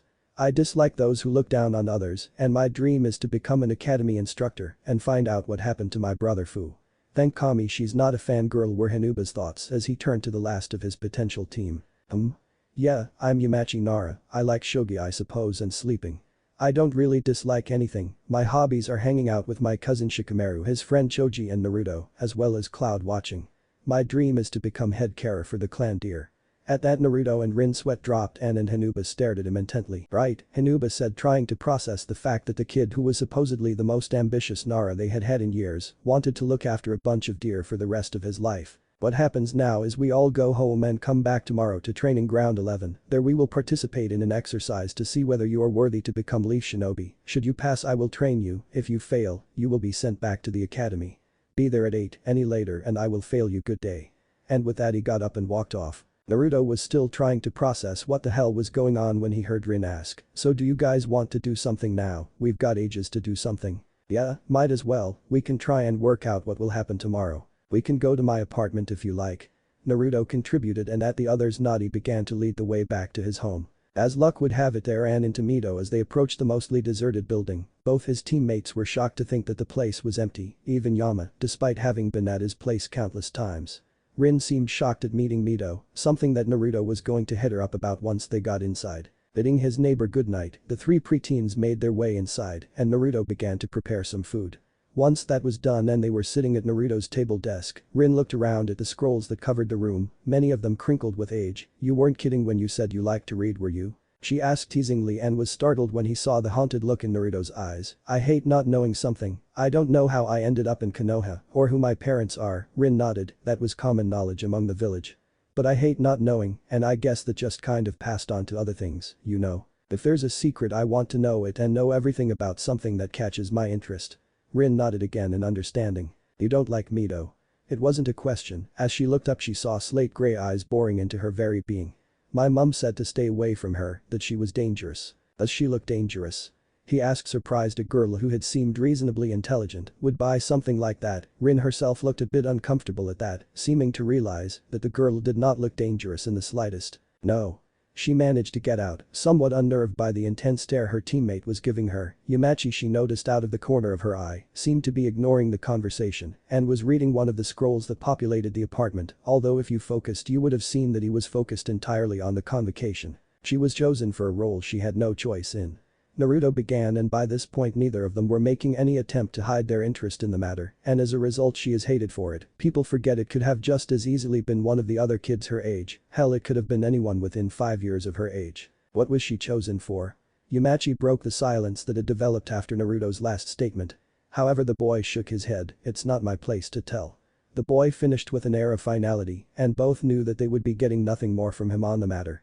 Anyway, you guys had better head back if we're going to be up at 8 tomorrow, I'll catch you later. He said as they made their way to the door, they both said goodbye before heading off in the direction of their clan compounds, leaving their thoughts about the mysterious blonde girl that everyone hated behind. Danzo looked at the scrolls that his operatives had managed to retrieve, there were around 60, which to be honest, he was surprised about although he imagined some would be limited to certain situations, and others would be to jutsu or genjutsu still. Looking at one of the ones covering wind jutsu, he attempted to open it, but found it held tight. He wasn't surprised that no one who wasn't a clan member could open it, in truth he had little interest in the way that Yuki clansmen typically fought, and he doubted that any of the jutsu would match his style, and unless you counted young Yuki himself, there were only 2 wind users in the village. Sighing he sealed them back up, he would give them to Sarutobi in the morning to gift to the Yuki boy if he passed his sensei's test, it mattered little, from what he had seen, the boy had the right attitude about being a shinobi, and his relationship with the Jinchuriki meant that she was less likely to run, thus ensuring that the main deterrent from Kumo unleashing the Hachibi on the village would remain.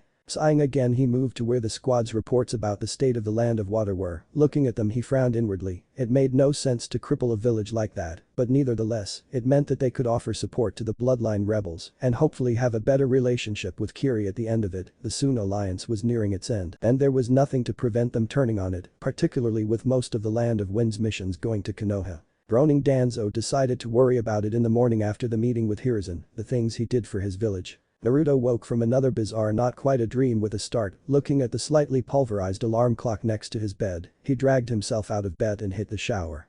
Emerging 10 minutes later he grabbed some food and quickly made it down the complex, jumping floors to avoid the stairs, the perks of being a ninja he thought as the ground rapidly approached. The dull thump echoed through the early morning air as his sandals absorbed the brunt of his fall before he sprinted off arriving at the training grounds. Before his teammates he glanced around, not surprisingly Hinuba was already there, "You are very prompt today." The Jonin stated. Naruto didn't bother to reply, content to let a flash of irritation flash across his face, knowing that the man had his eyes active. Shortly before the cutoff Yumachi and Rin arrived, the former looking slightly out of breath, Naruto smirked upon seeing that, serves the bastard right for not bothering with physical training he thought vindictively.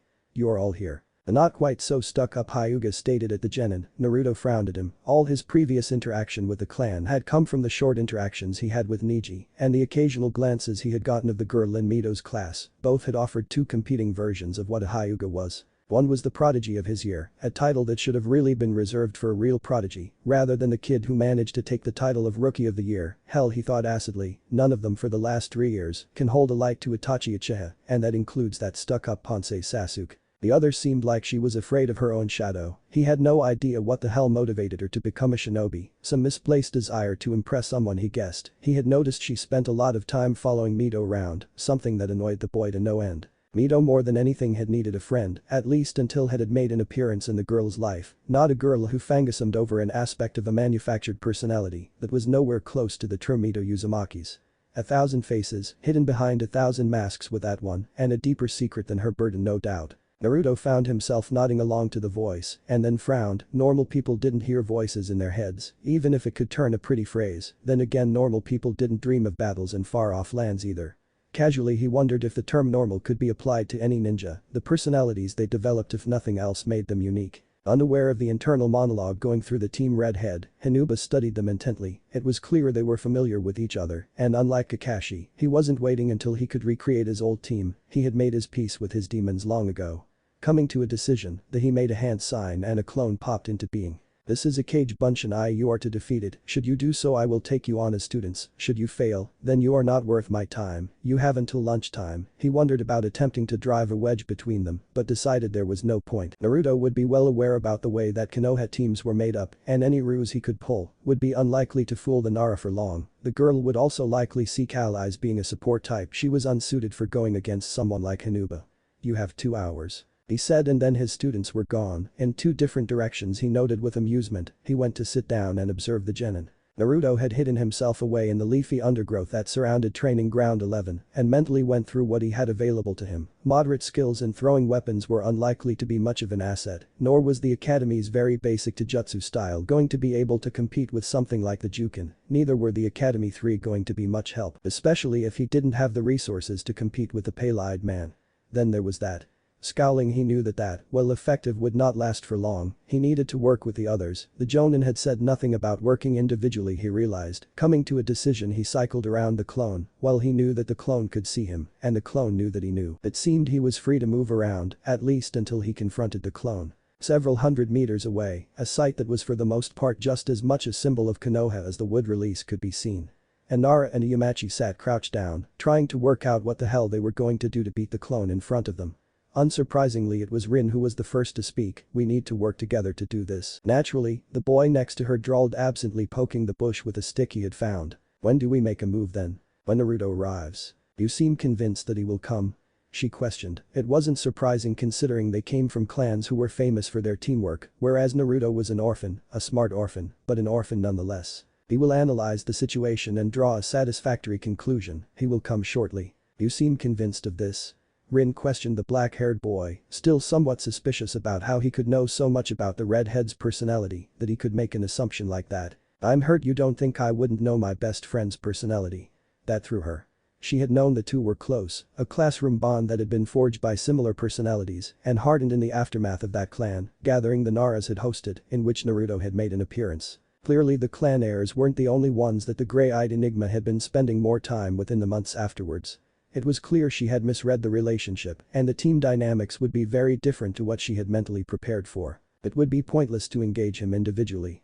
A new voice interrupted her train of thoughts, and she saw the boy himself emerge from the tree line. As it stands, none of us can stand up to a Jonin, and I lack the jutsu to serve as a heavy hitter at this point. One of you will have to take him out. Your family basics would likely demonstrate enough to pass us. Yama nodded, his mind working overtime to process the situation and take into account their respective skills. They really only had one option, and that was to use Naruto as a distraction and hit the clone with the other two's family techniques. "Naruto," the back-haired boy began, "do you have anything to hold him off while distracting him?" Naruto nodded, "Yeah, I can pull that off. You guys will have to hope he focuses on me though, those eyes are serious business."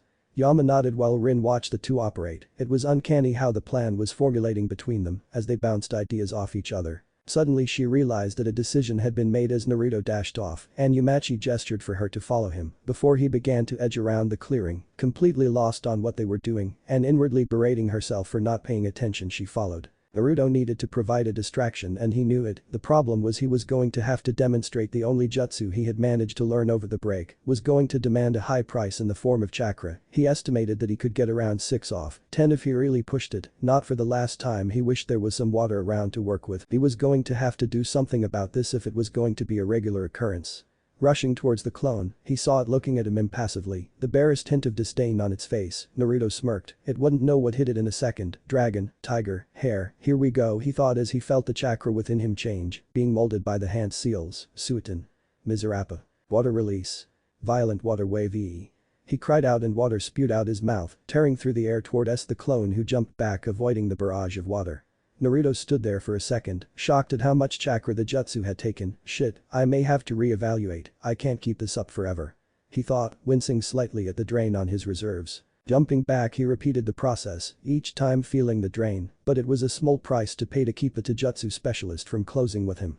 Naruto managed to get another 3 water waves off, but they were weakening, and he knew he didn't have much left. Yama and Rin are going to have to do something soon. He thought before he saw the clone jump forward. Naruto attempted to move back, but the shadow clone was too fast. Naruto was desperately trying to think of a way to deal with this, resorting to backing up as far as he could only wait for his teammates. "What the hell are you waiting for? He's getting slaughtered out there." Rin demanded as Yama crouched on the ground waiting for something. She had no idea what though. "Shush." He curtly demanded, watching his friend being hopelessly outmatched by the veteran. "Just a little more, come on," he said before holding his hands in the rat seal. His shadow streaked out, quickly merging with those cast by the bushes, which Rin now saw. Both Naruto and Hinuba's shadow clone were now stuck, unable to move. "Hajime no Jutsu, shadow imitation technique IV," she heard him mutter under his breath. Seizing her chance, Rin made the seal and whispered Shintention no Jutsu, mind-body switch technique V, and with that her jutsu shot off, seizing the clone's body for her own. Quickly she punched her body and it disappeared with a puff of smoke. She returned to her own body a moment later, grimacing. Yumachi looked at her and asked, "What's wrong with you?" That technique she managed to get out was clearly never meant for those clones. Then she leant out to the side and promptly vomited, causing her partner to screw his face up in disgust before standing up and pulling her to her feet. Stumbling over, he managed to pull a clearly exhausted Naruto up as well, and all three walked towards the real Hyuga who was watching on impassively. "Good, you all passed, and I admit I am impressed. It was a well thought out plan. It would not have worked if this was a real combat situation, but it met the parameters for the exercise well enough.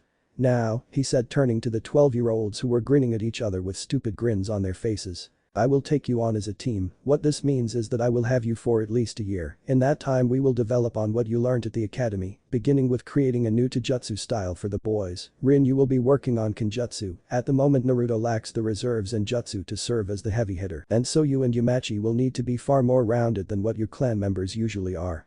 Should you show that you have progressed to a sufficient level, I will enter you in the Chunin exams when they return here next year. It would be foolish to travel to the mist at the moment, and Iowa would be a death sentence, even had I wanted to enter you early." He breathed deeply and turned to the students, his face even grimmer than usual. "You have chosen to be a shinobi of this village. You all have an association with a jonin, so you are aware of what this life entails. You are now soldiers, which means that you will bleed for this village, and should Hokage-sama demand it, die for the village. Your allies one day may be your enemies the next. There is nothing certain in this world, and even less for a ninja. When you are proficient we will go and find some bandits for you to kill. It is something which will serve you in good stead for this career, and the sooner it is done the easier your lives will be." Looking at them again, he paused and a pregnant silence filled the training ground before he began to speak again. "Be here at 8 for training. Naruto the Hokage wants to see you as well, he has a gift for you." Naruto nodded, already suspecting what it was while the other two looked confused. Yama wondered what the gift was, while Rin was wondering just what the relationship between the orphan and the village's military dictator was. In that case you are dismissed, do not be late. Their sensei said before he stood and began walking back to town, Naruto following soon after, still winded from the battle, saying farewell to his teammates, before they too stood up and left heading towards their respective clan compounds, each lost in their own thoughts. Yama wondering just what he had gotten himself into, while Rin thought of a red-headed boy with hooded grey eyes that betrayed nothing.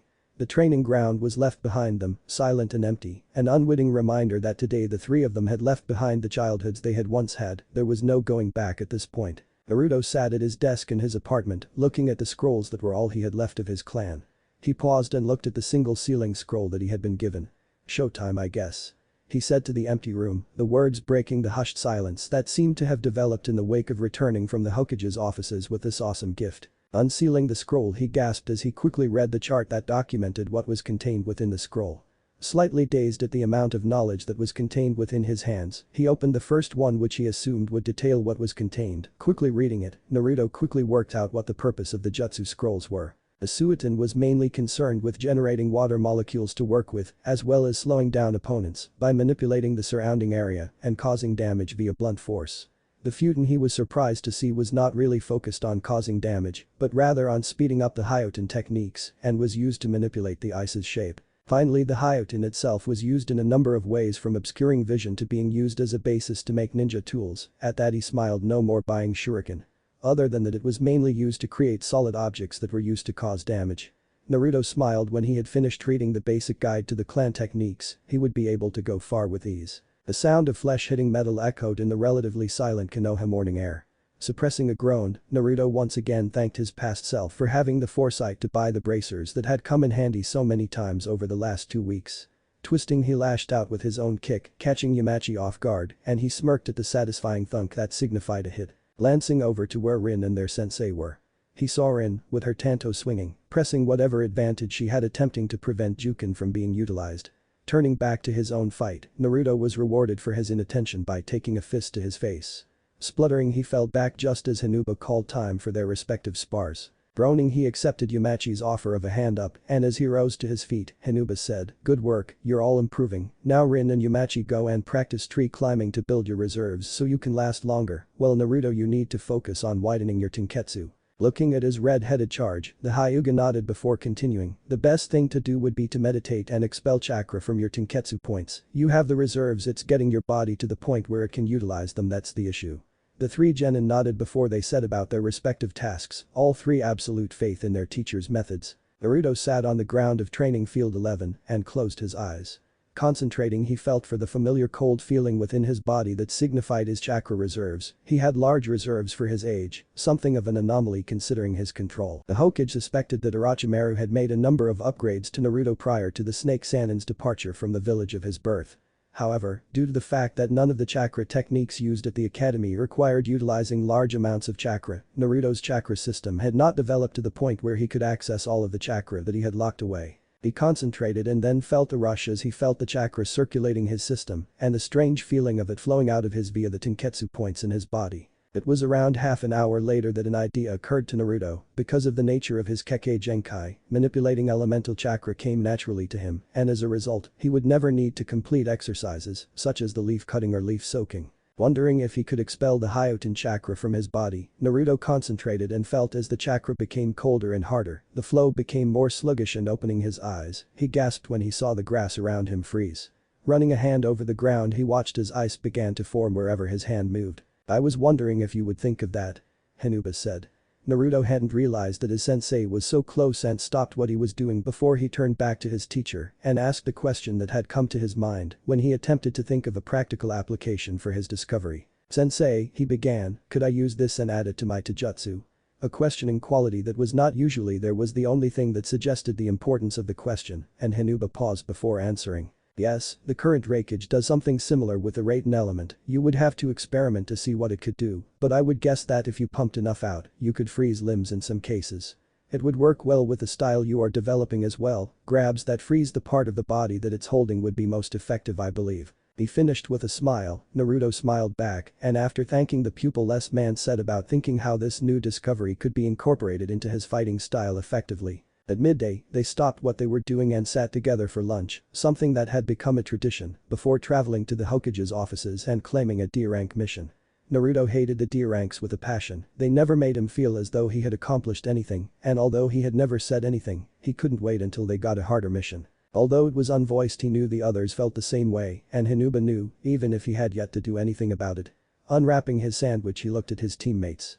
Although he hadn't known her well beforehand, he knew that Rin was excelling in the use of the tanto and was being groomed to become their kenjutsu specialist. However, that was nothing compared to the changes in Yumachi. Once the boy had acted much like his uncle, lazy but focused when he needed to be. Now he trained like a man possessed. If Naruto had to guess, he assumed it would be because he finally had a teacher who kept pushing at him until he accomplished what he wanted him to. Nevertheless, the new work ethic combined with his already brilliant mind made a dangerous combination. His friend's growing prowess at Taijutsu just an example. Then there was himself. Naruto knew he had made huge strides in his learning, a large part from the scrolls, the jutsu coming much easier than they did when they came from elsewhere. It was strange, but the fact that he now had a couple of fairly decent ninjutsu and some more water, as well as one or two hyoten, meant that Naruto was quickly establishing himself as the ninjutsu and assault specialist on the team, to Rin's more specialized role, and Yama's preference to stay back and provide support unless he really needed to intervene. Yes, Naruto decided he was growing at a remarkable rate under Hinuba-sensei. Doing absently, he never noticed the eyes of his sensei as they watched a boy who was quickly becoming his favorite student.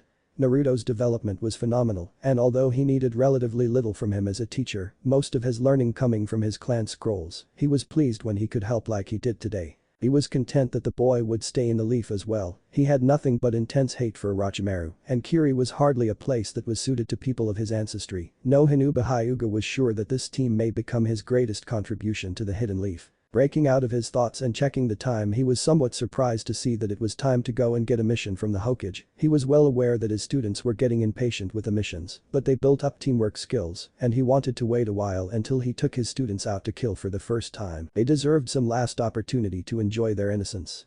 Rising, he made a gesture and his students fell in behind him, out of habit rather than anything else. The walk to the Hokage Tower was something that they had gotten very good at over the last couple of weeks. Hiruzen Sarutobi was an old man and had been Hokage for most of his life. As a result, he had seen countless genin teams arrive, and he had issued hundreds if not thousands of missions to said teams. Still, he made a point to speak with them all at some point, if only to ensure that the will of fire was passing into the next generation. Smiling at the children who stood before him, two showing the immense respect that had could claim from his villagers and one not so much, although it was still there. The fact that it wasn't obvious, possibly owing more to the fact that that individual had had more to do with him than any other child in Konoha, with the exception of two others. Smiling broadly, he looked at that one and said in a dry tone, "Here's a good mission, capture Tor the cat." He had to suppress a chuckle as the young girl let out a groan, and the Nara tensed. Naruto didn't let anything show, although if you were looking at him intently, you would have seen the narrowing of his eyes. But it was gone as soon as it appeared and did little other than make Hiruzen smile. Turning around, Naruto stalked out of the room, his teammates following, leaving a smiling Hinuba alone with the aged dictator of the village. They seemed to be doing well.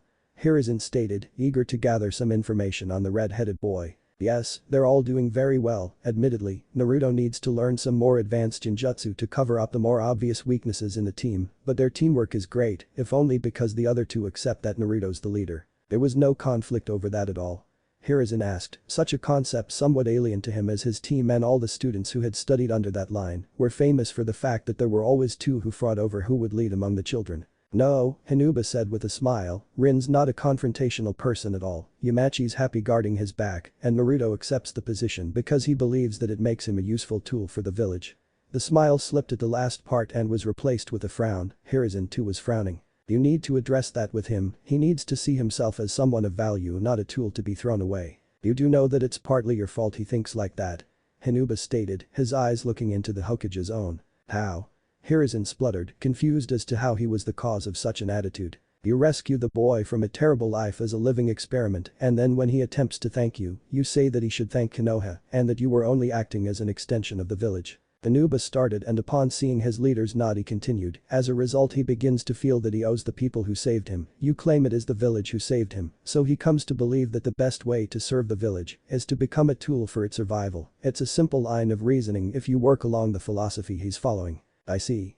Hiruzen said with a sigh. That wasn't what he had wanted the boy to take away from that conversation, and now he had a child who saw himself as having little value, when in fact he was in all likelihood the most important of this year's genin. The others were, if he was brutally honest, replaceable. A boy carrying an almost extinct Kekkei Genkai was the complete opposite, however. See what you can do to convince him otherwise. There's not much we can do. The best thing that can be hoped for is he will find someone who can convince him to believe that he has some value. No amount of us arguing that fact will work. He needs emotional ties to this side of the grave. Leave it for now, we'll have to wait and see what happens over the next couple of years. Anuba nodded and with a salute he disappeared after his genin. The Hokage, who was regarded as the most capable nin in his prime, could only sit at his desk and think, Kami, what a mess. Naruto hated cats. It was a recent discover why, but one which he had quickly come to with the aid of Tora. Currently he and his team were stalking the demon through the thick forests that were the Shodai's gift to the village he had created, along with the Uchiha patriarch Madara. Cursing the fact that he couldn't use jutsu on the cat, he would have happily turned it into a popsicle at this point. Naruto crept forward, seeing the target he whispered into his headset, Maelstrom in position. There was a pause and then he heard, Shadow in position. Quickly followed by Rin, who muttered, Dig here, I'm in position. There was silence once again until their sensei finally said, Hail in position, mission is a go. Naruto rushed forward, and Tora startled ran directly away from him, right into Yama's waiting hands, while Rin stood nearby ready to act should the cat escape. Securing the animal, Naruto and his companions made ready to return to the village. It had taken them nearly 3 hours to track down the blasted animal, and there was no point bothering with another mission at this point. No doubt they would begin practice with some of the jutsu that Hinuba wanted the others to learn. Naruto had an exemption of sorts, as the clan scrolls they had would prepare him in a way that played to his body's strengths, rather than spending time trying to develop a style on his own. It was one of the benefits of coming from a clan which focused on the individual, rather than the collective like the Nara and Yamanaka. After all, until this year the thinking had been, if you have a pig, a deer and a butterfly, then there shouldn't be anything they can't deal with. That thinking persisted even now, and Naruto personally believed it would continue until his own team could prove otherwise. Konoha's problem, he decided as they walked towards the Hokage tower, is that they believe if it isn't broke, then don't fix it. The problem is though people learn what to expect. It was ridiculous. There was even a scroll in his possession that detailed how a single Yuki could take out an Ino Shikacho trio with minimal effort. Arriving back at the Hokage tower, Naruto just went through the motions, accepting his paycheck without looking at it, as well as deriving a vague sense of satisfaction from the cat that looked to be suffocating in the arms of its owner. Naruto left immediately, barely staying for Hinuba-sensei to say they were meeting at 8 at their training ground the following morning.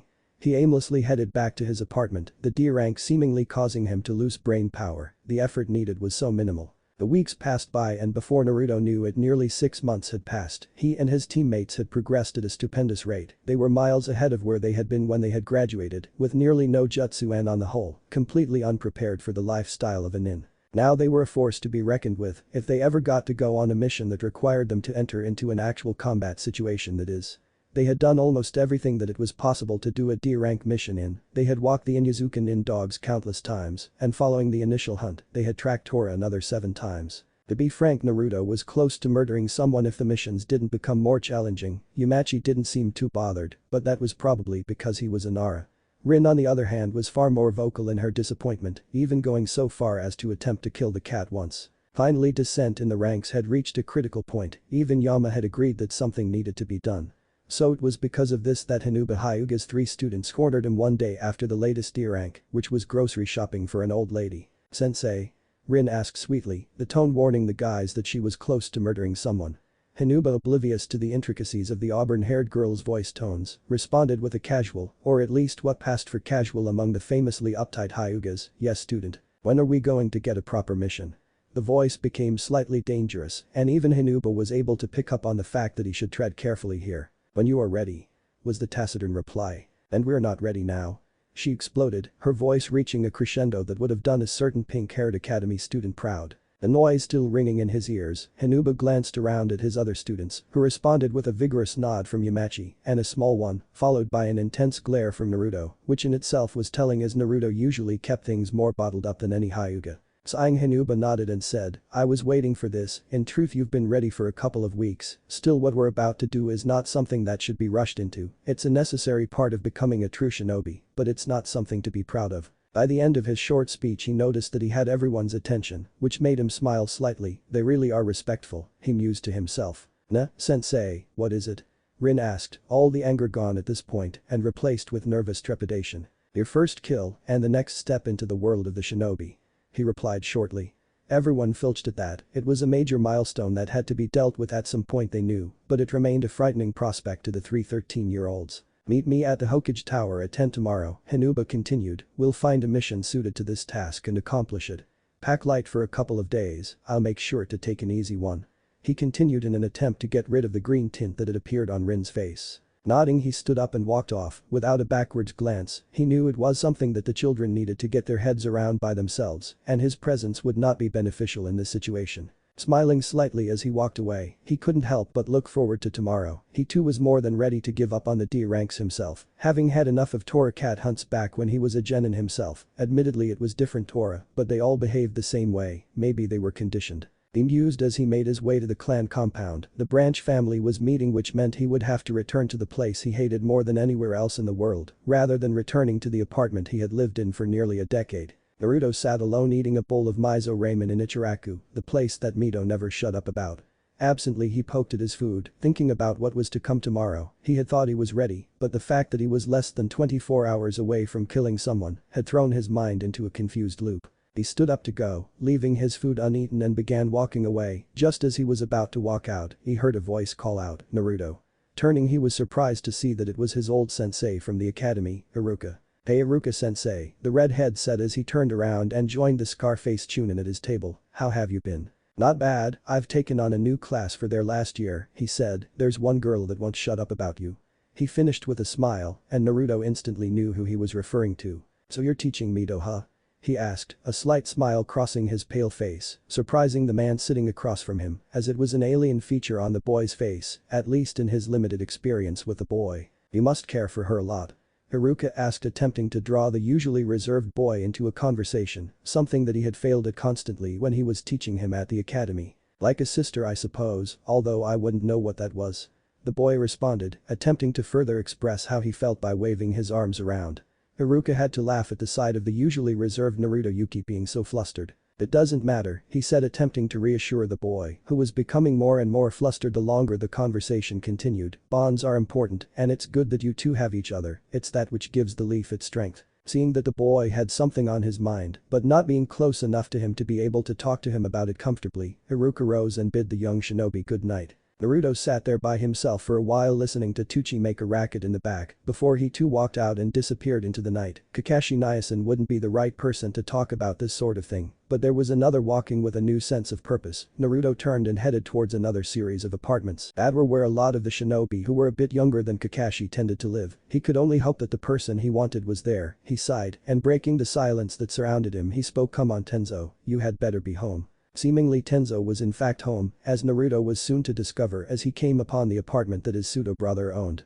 However, it was the sight of Tenzo saying goodbye to the purple-haired Anbu that Naruto only knew as Nico, as he had never seen her without her mask on, and there were far too many people with purple hair in the village to make a judgment based on something that basic. Naruto was surprised and a little shocked that Tenzo, the orphan boy whose break came in the form of a snake-obsessed maniac, attempting to recreate a mutation that was unique to its original wielder in him. As a result of the less than pleasant life that Tenzo had led, first as a nameless orphan from a shinobi family, of whom there were many wandering the street, to the fact that he had been turned into little more than a complicated clone of the Shaddai, there had been little to make Tenzo more than socially inept, hence the strangeness of Tenzo having a girl at his place. Naruto didn't really know why he and Tenzo had as close a relationship as they did, possibly because they were both victims of said snake maniac, but it was the belief of many that while Tenzo's gifts were the product of experimentation, Naruto was a naturally born user of his own Kekkei Genkai. A belief that privately within his heart of hearts, Naruto was now questioning. There was no evidence of any Yuki being anywhere near Fire Country around the time he was supposedly born, and in truth, Naruto suspected himself of being little more than a more advanced version of Tenzo with different skills, as cruel as that concept sounded.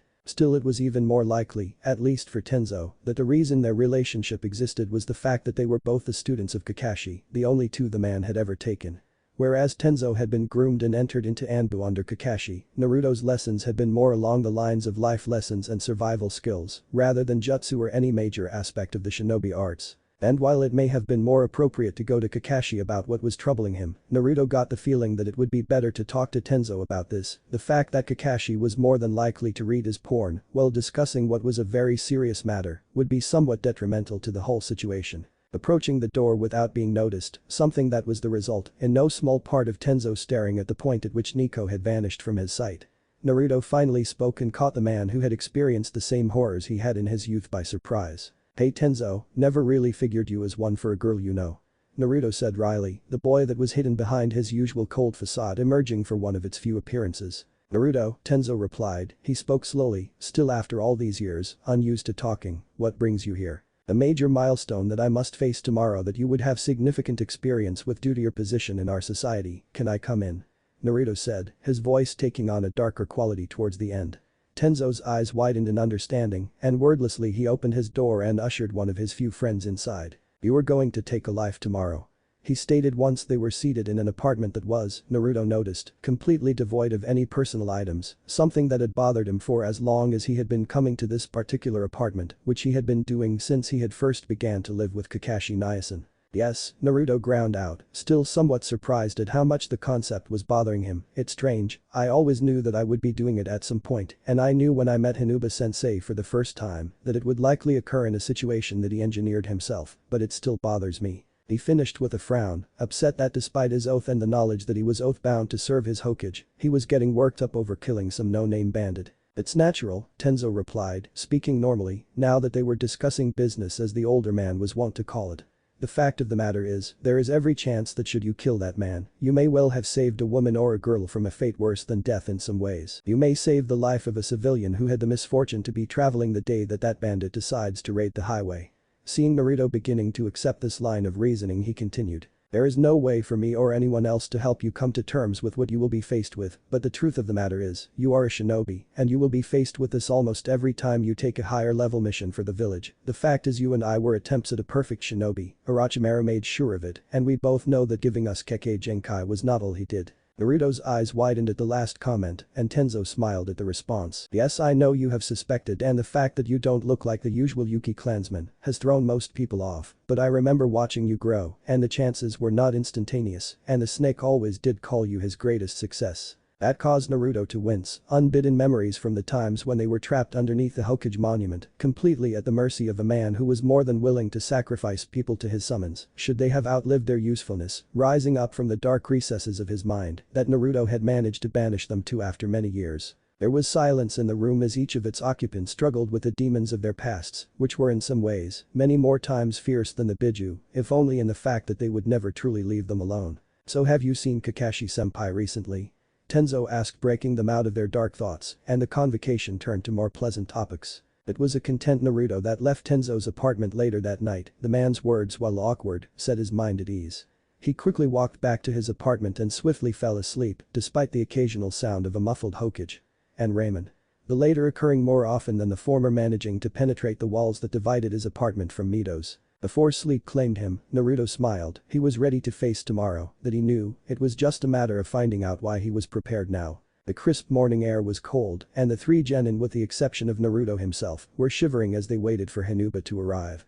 10 minutes later he did, and with a hand gesture they fell in behind him, fully focused on facing what was to come head-on. Naruto and his teammates jumped through the trees that dominated the Land of Fire, a factor that had no doubt been one of the reasons that fire-natured clans like the Uchiha had migrated to the region during the clan wars. After all, Naruto thought, there's nothing like a war lasting generations to motivate you to use everything you can to win. It was the same reason that the Yuki had settled on the islands that made up the Land of Water. A clan's affinity had largely dictated where they settled.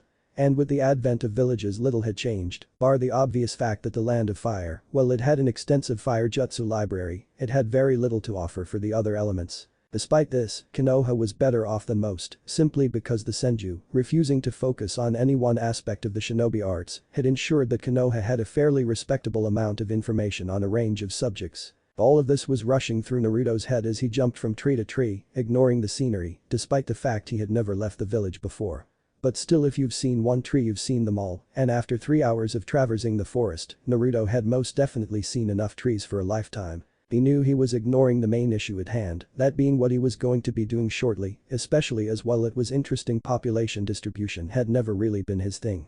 Still, the fact remained that while resigned to killing someone, possibly more than one, he still wasn't entirely comfortable with the whole concept. He hadn't asked the others how they felt about what was coming. Hinuba-sensei was behaving like the quintessential Hyuga about the whole thing, something Naruto intended to ask his sensei about when he got the chance. It was clear that the Hyuga children he had seen were the exception, rather than the rule, as far as the clan went. Rin was nervous, he could pick that up, largely due to the fact that Kakashi had spent most of his youth driving observational skills into him, as well as the underneath concept the masked nin was so fond of. Still she wasn't showing it much, and she looked ready to go to work as it was. Imachi on the other hand was behaving in an entirely different manner to how he usually would. While there had been hints over the last 6 months that his friend was changing, Naruto had ignored them, but they were glaringly obvious at the moment. He had never seen the boy so serious about anything before. He was focused, and there was no trace of his usual lazy Nara personality on his face. Putting it out of his mind, Naruto looked forward and into the thick undergrowth and squaring his shoulders focused on reaching their destination. He would worry about it when they got there. The mission was a simple one for a C rank, in fact it was one of the most basic C rank missions there were.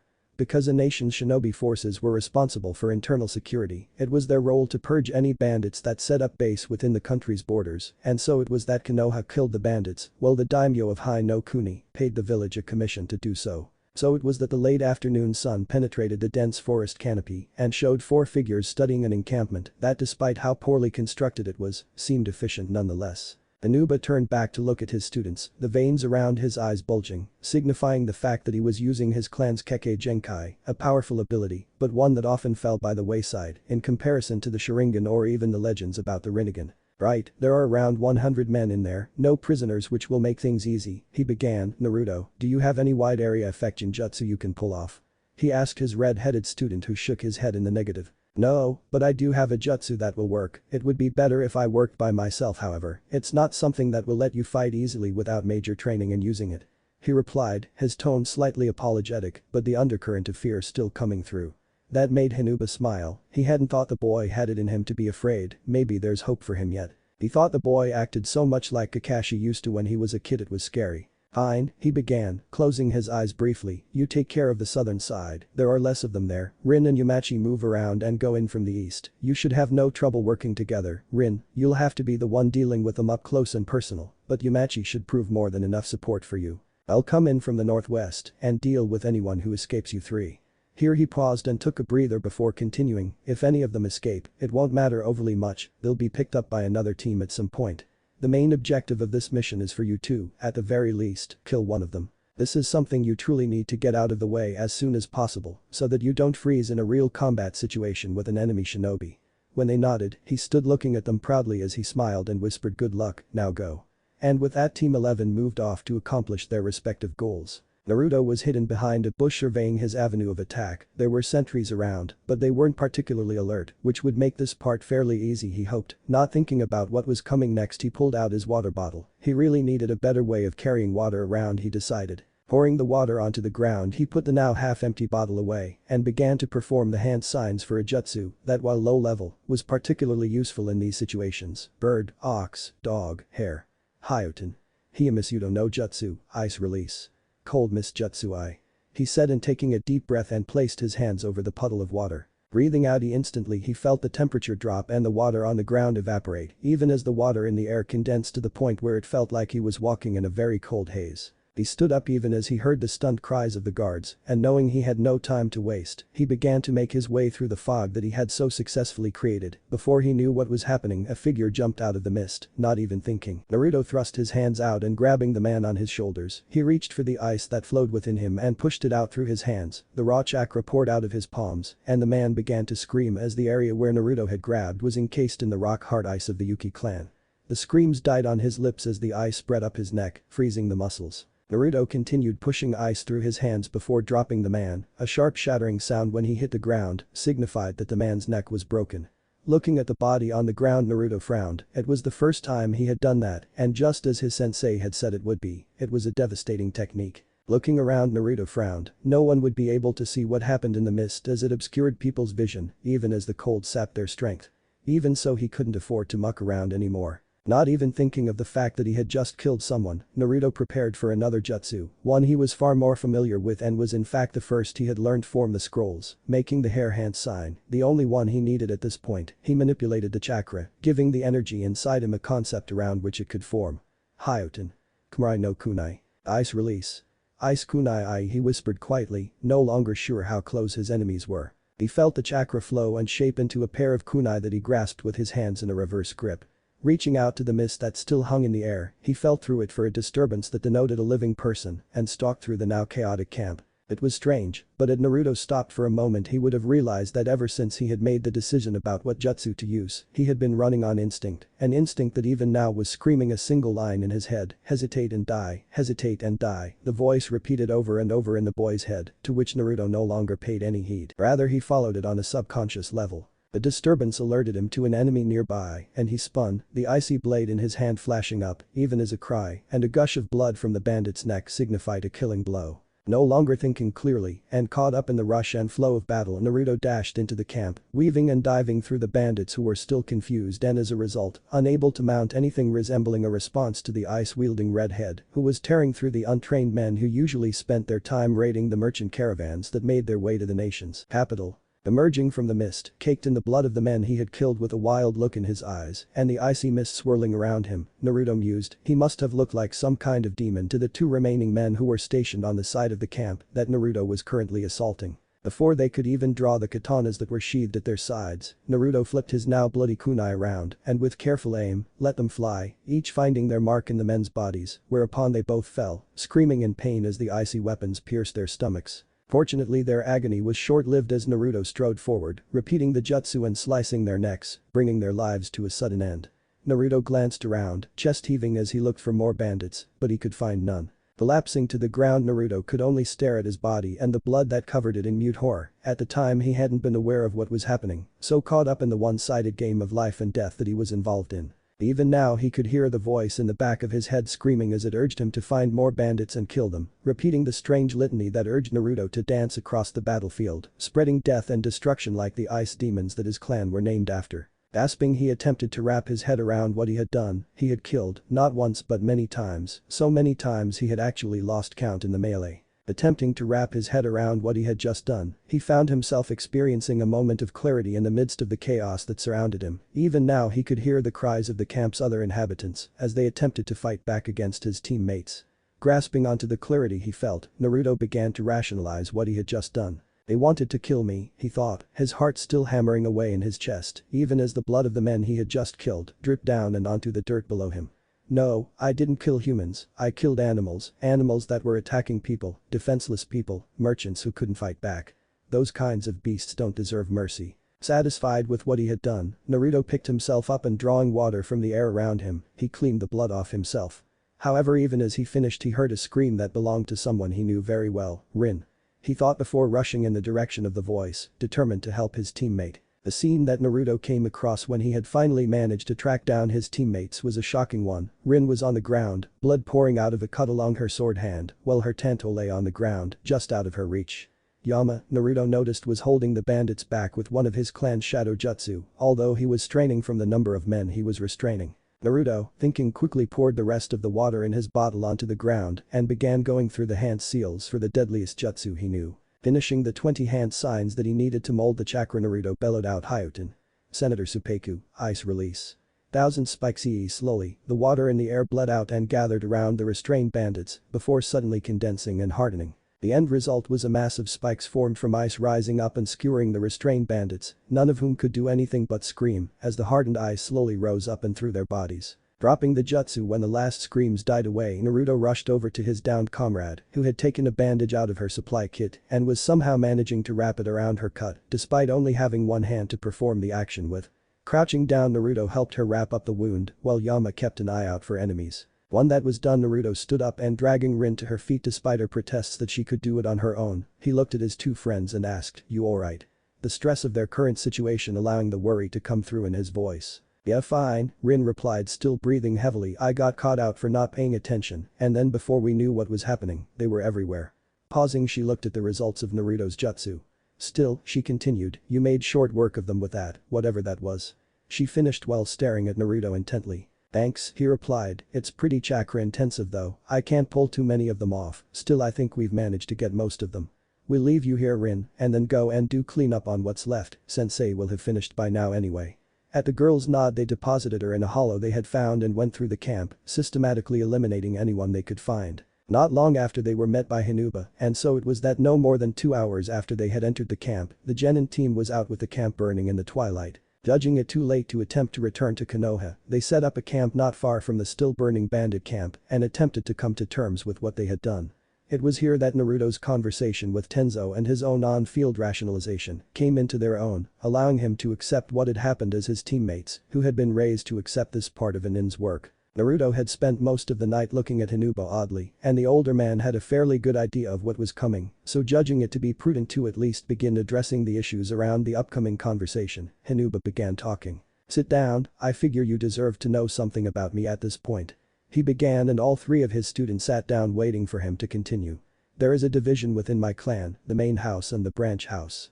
Seeing he had everyone's attention he continued, warming to the topic. "The branch is intended to serve the main house, and they are not taught to the same level that the main house members are. Furthermore, to prevent another village form gaining the Byakugan they have a seal called the cage bird put on them."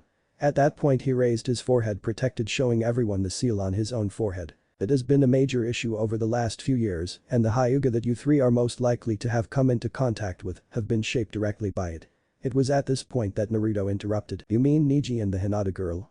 He asked, curiosity evident in his voice. "Yes, years ago Niji's father was given to Kumo in an attempt to resolve a situation surrounding an attempted kidnapping on Hinata to gain the Byakugan. The end result was tensions rose even more between the 2 houses, Niji came to hate his cousin Hinata, and Hinata herself was put under pressure to perform at a level beyond which was necessary for a girl whose personality is unsuited for the duties of a clan head. Her father," he continued, "likely feels guilty for the loss of his brother, and when Niji was the rookie of your year, he felt even more unsuited for the position of clan head, as his children have failed to perform at a similar level. As a result both the children have suffered. Tell me Naruto, you've clearly met both Niji and Hinata, what did you think of them at the time?" Inuba asked interested in how his student would respond. "To be frank," he began, "initially I thought you were all batshit crazy." This pronouncement made everyone around him sweat drop and Hinuba splutter. "How'd you end up thinking that?" He managed to gasp out, confused as to how the incredibly intelligent boy had arrived at that conclusion. "Well," he began, "you have Niji, who never talks to anyone unless he has to and spent all his time talking about fate, it's all fate this and fate that." Hinuba nodded at that, having had a hand in training Niji until he had refused any more help, he was well aware of the boy's attitude and obsessions. "And Hinata?" he asked, already dreading the answer, knowing what the clan heir did in her free time. "Well, she just follows my neighbor around with her eyes active curving on her." He responded neutrally. "It's really weird, you ask her what she's doing and she faints, and when you suggest she goes and talks to Mito, she just turns red and stammers. I don't like her at all," he continued, "she lacks the nerve to go and talk to her, so she just follows her around scaring the hell out of everyone who sees her doing it." He finished with a smirk. "In fact sensei, prior to meeting you I thought your clan was just as nuts as the Uchiha." "Really? How's that?" "Well the Uchiha go nuts and attack the village or each other right?" he asked and seeing Hinuba nod he continued. "Well then we've got the Hyuga, who obsess about fate and stalk people, I thought the eyes just drove you nuts." He finished looking at his sensei with a strangely fox-like grin on his face, showing the fang-like teeth that were usually kept hidden. Well yes, we're not all like that, it's just those 2 have been the subject of an extremely hard life." He finished once again wishing he'd never asked, because now he was forced to wonder if Hinata was a closet lesbian. He looked up to see all 3 students niggering, and he smiled. Naruto had changed, not much, but the wall he'd put up around himself had come down a bit, which meant that progress was being made. He nodded and then standing up he made his way to his tent. "Naruto, you're on first watch, Rin second I'll take third and Yama's on fourth." He was quite tired he thought as he struggled into his sleeping bag, fighting tended to do that to him. After an uneventful night the morning came and it found Team 11 jumping through the trees in a return trip the way they came. Like last time they were silent and like last time Naruto was thinking. What happened last night? He wondered, something changed about me, I felt more relaxed around them than usual, and it wasn't just Inuba sensei trusting us with that story about the Hyuga. No it was something more, I feel different, somehow. Although that change came when I heard Rin scream, something's definitely different. He frowned, trying to work out what had happened, and then it hit him. That's it, I think about them the same way I do Kakashi Niasen and Tenzo Nai. So pleased with his deduction skills was he that Naruto failed to comprehend exactly what this meant for a few moments and then it hit him like a 10-ton brick. He thought about his teammates in the same way that he thought about his pseudo family. Although he mused adding Rin to the group may reduce the complete sausage fest it is at the moment. That was the other thing, he felt more relaxed than he had in a long time, he had proven he was a capable ninja, and he didn't feel the same pressure to perform what he had previously, but the other thing was hearing about the Hyuga leadership the previous night. Their decisions reminded him far too much of the ones he would have made, and for some reason, that scared him immensely. Maybe it was the fact that he didn't want to lose those that were close to him or be responsible for causing them pain, but Hinuba-sensei's story had affected him deeply. Resolving to talk to Kakashi when he got back, Naruto put it out of mind and focused on making sure that there were no threats to his squad hiding in the undergrowth. After an uneventful return trip, Naruto and his squad members stood in front of the Hokage's desk and waited while Hinuba delivered his report to the Hokage. So to conclude, the mission was a success, with none of the targets surviving the engagement.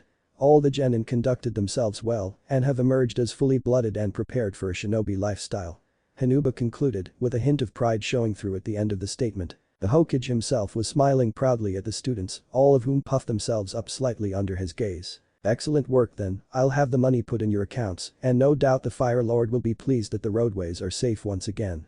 You're all dismissed. Emerging from the Hokage tower, all three genin turned to their immediate superior to hear their next set of instructions. Excellent work, he began, you have the next 4 days off, so spend them with your friends, reacquaint yourself with the village, and purchase any supplies you may need. I'll begin introducing more C ranks into our schedule over time, and later on we'll take a trip out of the village for an extended survival skills lesson. You're all dismissed. He added when they made no attempt to move from where they were standing. With that announcement, all three of them scattered in different directions after promising to meet up at some point. Naruto ran through the streets, dashing between the civilians in an attempt to get to Kakashi's house as quickly as he could. Arriving there, he knocked on the door, and when he heard the answering yell, he opened it and walked in. Seeing his adoptive older brother looking at him with his one visible eye, Naruto began talking. Naisen, he began, I wanted to talk to you about something that happened on my mission. He began, oh? Kakashi giggled perversely and a tick mark formed on Naruto's forehead. Nothing like that. You hentai. He yelled out, I had a thought and I wondered if I've been thinking about things the wrong way. Yes. Kakashi said, urging the younger boy on. Well, it began when I heard Rin scream. He began and told the entirety of the story right up to the revelation he had had while returning to Konoha. He was surprised to see that Kakashi was giving him his complete concentration, Icha nowhere in sight for a change. When he had finished, Kakashi looked at him for a moment and then Naruto added something that had bothered him for nearly as long as he could remember but had never had the courage to ask. And Kakashi Naisen, I was wondering why you looked after me when I was younger. He asked, the curiosity evident in his voice, undiluted despite the years he had waited to ask the question. Kakashi studied his guest, in all honesty he was surprised that it had taken this long for him to ask that question.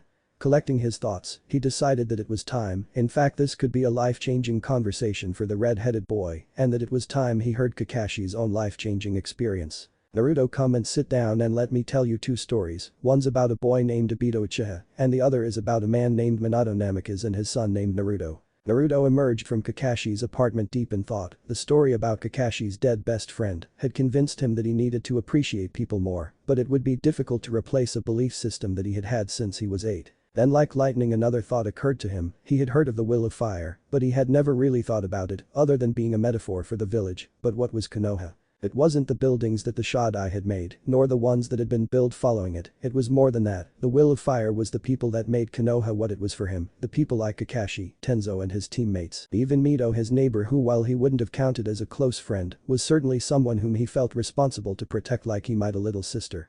Nodding, he looked up and realized that possibly this was what the Hokage had meant when they had that conversation. The village was the people close to him that had raised him and shown him love despite his background. So it was with a new resolve that Naruto walked towards his apartment, determined to do his very best to ensure that his family never ended up in the same position that the Stoic Hyugas had.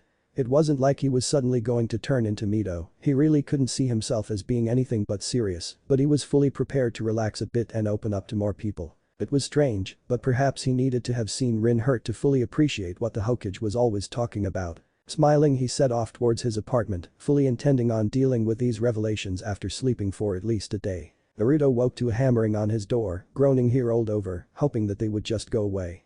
They didn't. The hammering continued. Fine, I'm coming.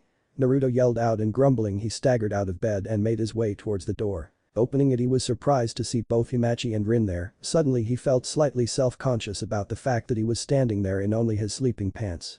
Hi. He managed weakly. Rin giggled and even Himachi snorted. You want to come to the compound? he asked, enjoying the usually stoic Naruto being caught off balance. He and Rin had seen hints of this side of their friend shining through, enough that they knew his usual my life before the village thing was a front rather than what he believed deep down.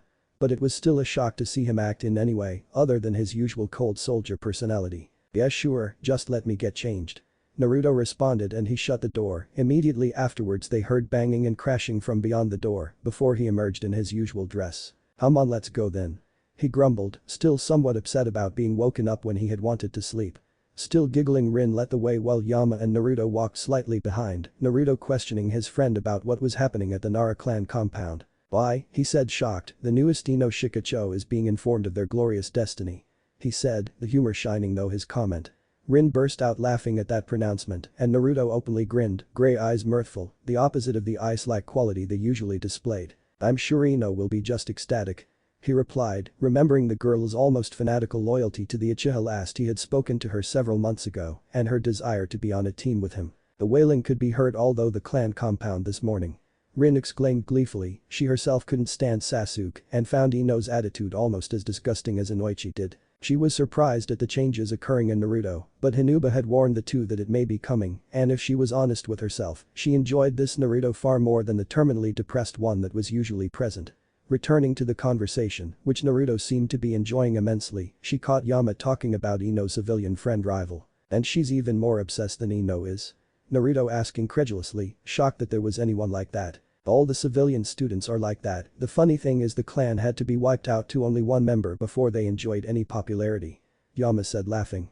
Naruto laughed too, it was true, the Uchiha were deeply unpopular, especially in the wake of the Kyuubi attack, where some people claimed to have had seen the Sharingan in the beast's eyes. But the moment they were reduced to one arrogant genius called Sasuke, they were Kami's gift to Konoha. Naruto and the others burst out laughing again. Yes, Naruto thought, this is a much better way to serve the village. It had been a little over a year since Naruto had graduated and passed into the care of Hinuba Hyuga, Jonin of Konoha no Sado, and begun his career as a shinobi. It seemed strange to think about it like that, but it seemed like only a couple of weeks had passed since Naruto was sitting by the swing, talking about what his dreams were. It was a far cry from what he was doing now in any case. Naruto lay on the branches, chakra-infused ears straining listening for a sound. He heard the snap of twigs, and he silently drew 5 shuriken from his pocket, usually he would have just made them, but the fact that his opponent could sense chakra meant that his usual methods would not suffice in this situation. He heard the intruder's footsteps, although quiet they echoed across the silent forest as he waited for them to come into sight. Finally they did, eyes closed they sensed for Naruto's presence, they wouldn't find him. One of the benefits of having a high chakra control was the ability to avoid detection by most sensor ninjas if you focused on controlling the amount of chakra you were expelling into the air. Naruto waited, almost there, one more step, and there. Finally she took that last step and Naruto jumped up throwing his shuriken.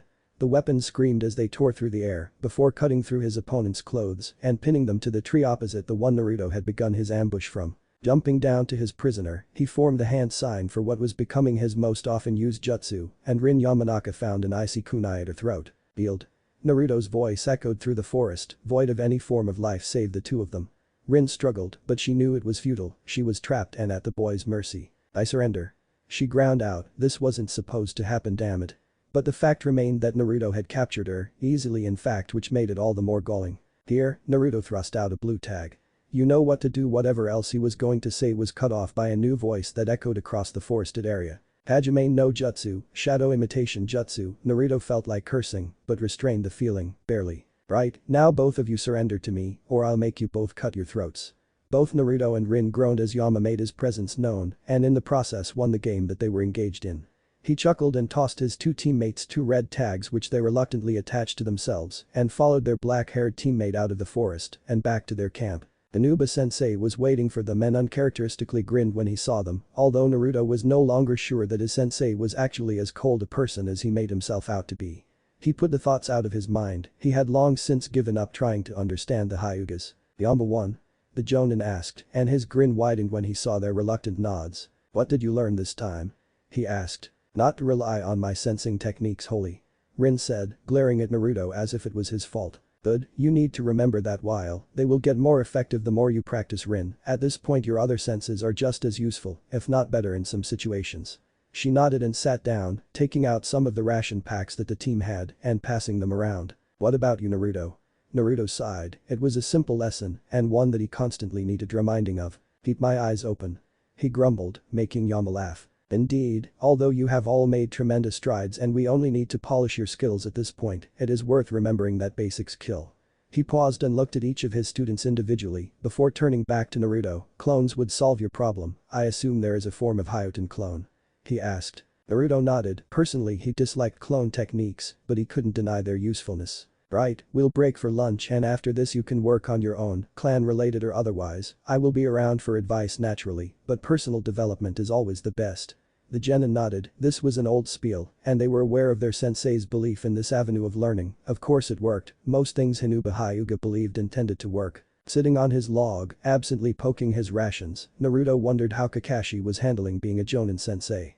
Truthfully he doubted he would be very good, Kakashi was good for one-on-one teaching, but teaching 3 genin was probably out of his league, particularly genin as messed up as the 3 Kakashi had gotten. The Sandai must have had a really messed up sense of humor to have given the Jonin with possibly the most issues in the village, a mentally disturbed Uchiha, a hyperactive Jinchuriki, and the most rabid fangirl Naruto had ever had the misfortune to meet. Still, he mused, the Sannin were just as bad at the beginning apparently, he'd drop in and observe them next time he was in the village he decided.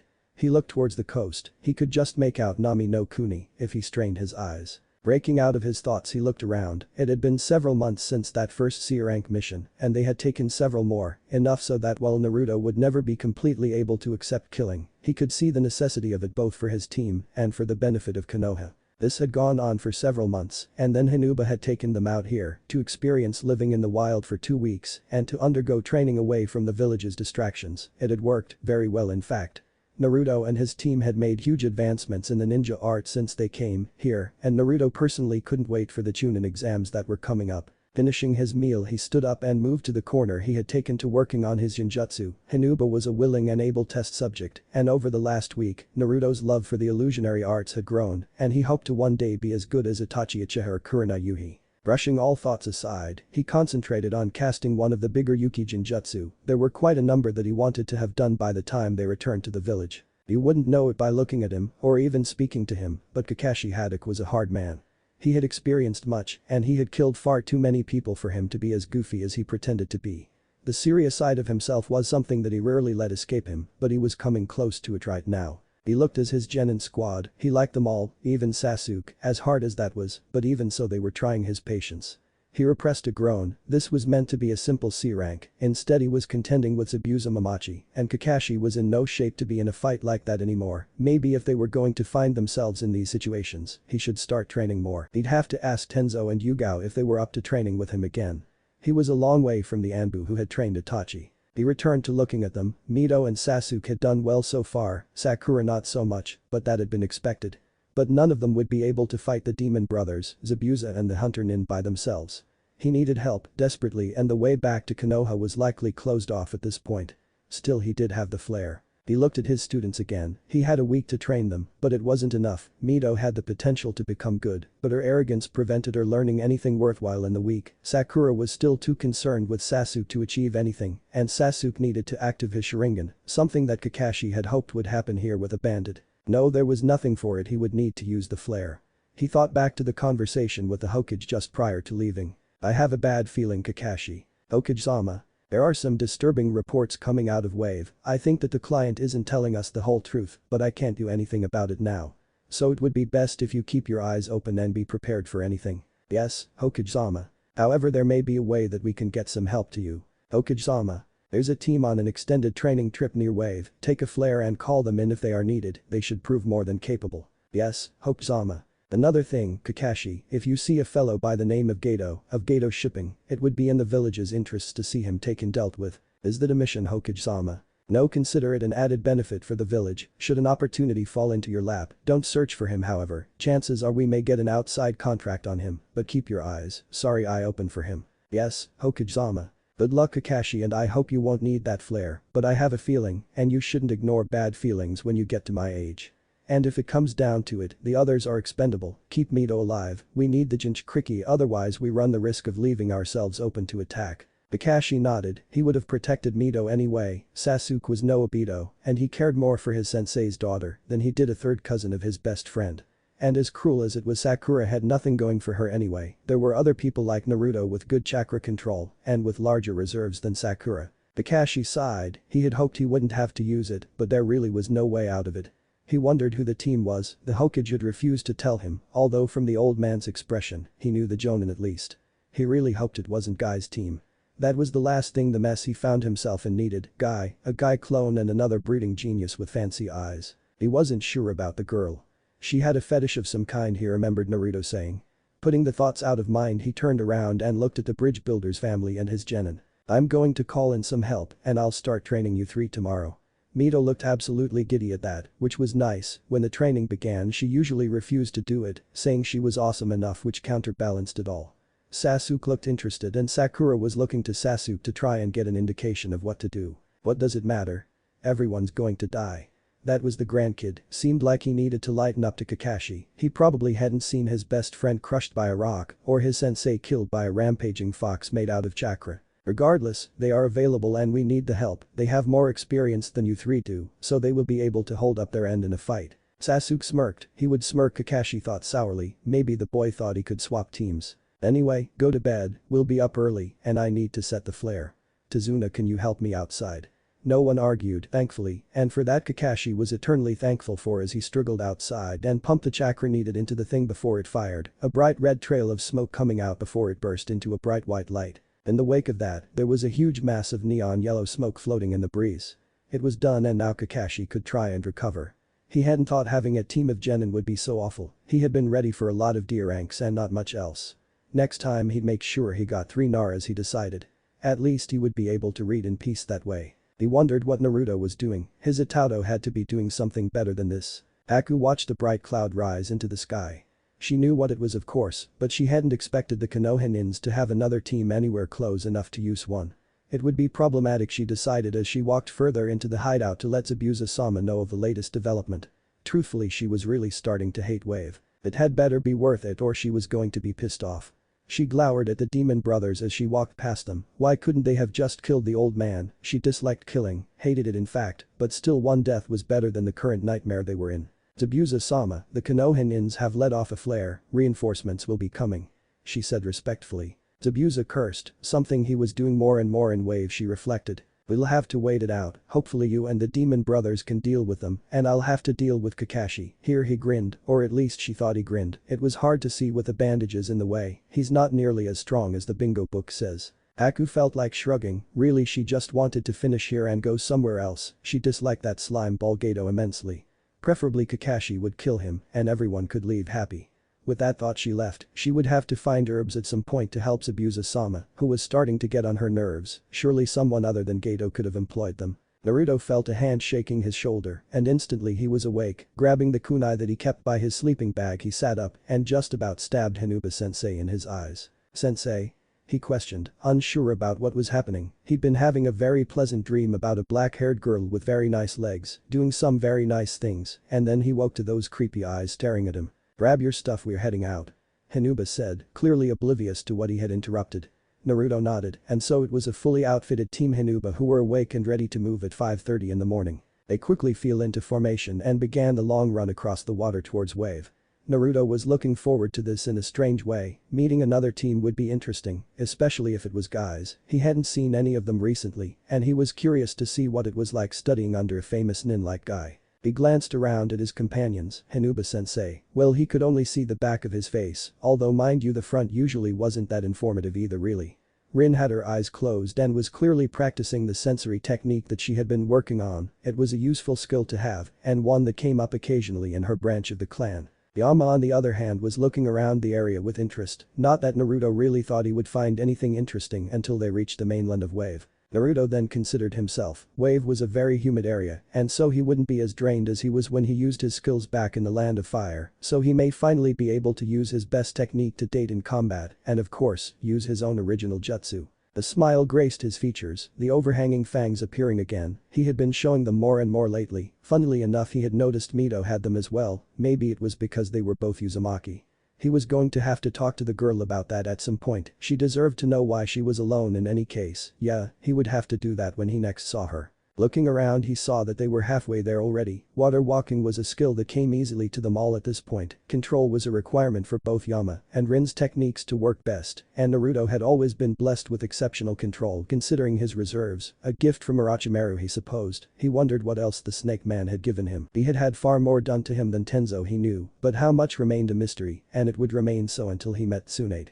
The Slug Princess was the only one with a good enough understanding of genetics to perform the required procedures to find out in any case. Sasuke Uchiha was angry, he had been angry for years, angry and scared. Truthfully he was terrified, he had been terrified ever since that night and that man. He hoped the terror would go away when he killed that man, but he had been afraid for so long he didn't know if it would ever go away. He supposed that the fear was the reason why he respected Mito more than the other people in his academy year, simply because she had experienced the same fear, he could see that, but she had managed to beat it and he wouldn't, or rather couldn't let anyone close until he had beaten the fear himself. Otherwise how could he look his fellow orphan in the eye? It was that more than anything that made him hate Itachi, that and the fact he killed his mother. He could have dealt with his father being killed, the man had never looked at him until Itachi Nai had begun to act odd, and by then it was too late in many ways. He liked the attention, but the man would never replace Kasan or Itachi himself. So it was that Sasuke Uchiha looked at his team, Kakashi he respected, the man had the Sharingan, somehow, and that meant something to the 13-year-old. But more than that the man was strong and could maybe help him get rid of the fear. Mito Uzumaki was special too, not in the same way as Kakashi, she was strong in a different way, he admired her more for the fact he hadn't bowed before the altar of loss that he had, he respected her for that. It was for that reason that he planned on making her his wife. The fact she didn't pander to him also meant something. Sakura on the other hand, he didn't respect, he put up with her because she had potential, but she wasn't strong like Kakashi, nor was she the role model that he had in Mito, she simply was. And she made no attempt to be anything more, she had no dreams, he knew what she wanted, but it was an impossibility, something that would never happen. And so it was that Sasuke hated Sakura. Sasuke was oblivious to the fact that this had opened his heart to the darkness that rested in Never Uchiha, nor would he have cared had he known. There was only the fear and power to make the fear go away, hatred's only purpose was to hide his fear. So it was that Sasuke sat and waited for the reinforcements to come. Kakashi had said they were genin, but he wanted to know what kind of genin they were they Mitos and Sasukes? Or were they Kibas and Sakuras? People who had never experienced life's cruel realities and seen the world for what it truly was. He hoped they were people he could admire, there were so few since that man had taken everyone away from him. Sasuke Uchiha was an avenger, not because he hated, but because he was afraid, and being an avenger made the fear go away at least for a little while. Sakura Haruno was a genin, the first in her family since the clan wars actually. However Sakura had never stopped to think about what that meant. To her, it was simply a way to get Sasuke-kun and prove to everyone that she mattered. She knew nothing of loss and lacking any ninja in her family, she never learned the lessons her classmates had. Her parents had warned her away from the path she had taken, they had warned her away from Sasuke even. But she hadn't listened and persuaded herself that Sasuke would eventually notice her and she would show everyone that she, Sakura Haruno mattered. Had she known what drove Sasuke, her feelings may have been different, but she loved her dark prince for the same reasons, although they would never admit it, that another genin admired her other teammate. The mission so far had opened the pink-haired girl's eyes, but she had willingly closed them again, she didn't want to see the reality, the illusion was so much better, and she willed reality away, by promising herself that Sasuke-kun would save her, after all that was the ending to the fairy tale. She thought little of her team beyond Sasuke, Sensei had promised to protect her, which made her appreciate him all the more, with Sensei and Sasuke, she was safe. She liked to think Mito was a non-event, the Baka had been an idiot, she had gotten better somehow, but then she had failed the test, passing some other way. Therefore she was a proven Baka so who knew what to expect with her. Sakura didn't know what to think about another team coming, she wanted to think Sasuke was enough, but in her heart of hearts, she just wanted to hide. Although she would never admit it, she admired Mito too, if only because she wasn't afraid to hide, but she would never admit that to anyone, even herself. She hoped the new team could help because she knew that she wasn't and she had no idea how to help either, and that made her feel even more worthless than Ami used to make her feel. Sakura wanted an illusion to hide away and unfortunately she had left it behind in Konoha. Mito Uzumaki may have seemed like an idiot, but this was far from the truth. She was a product of her environment in the same way that every child is, the fact that hers was among the worst mattered little. What she wanted most of all was acceptance, something that she had been denied her whole life for a reason she didn't understand, she knew now, and she hated what was inside her for it. The fact that the Biju was as much a victim of its own circumstances never crossed her mind. After all, Mito Uzumaki's greatest failing was her arrogance, and that arrogance meant that she had to be first in everything, that included misery. She admired very few people, the Hokage, Haruka and Naruto were among the few she did. After all, whom could she admire but the people who saw her as a person of worth? Her life was a tragedy, the fact that her parents had known what they condemned her to all those years ago made it all the more so. It was perhaps for the best that she didn't know the whole truth, or rather wouldn't for a couple of years yet.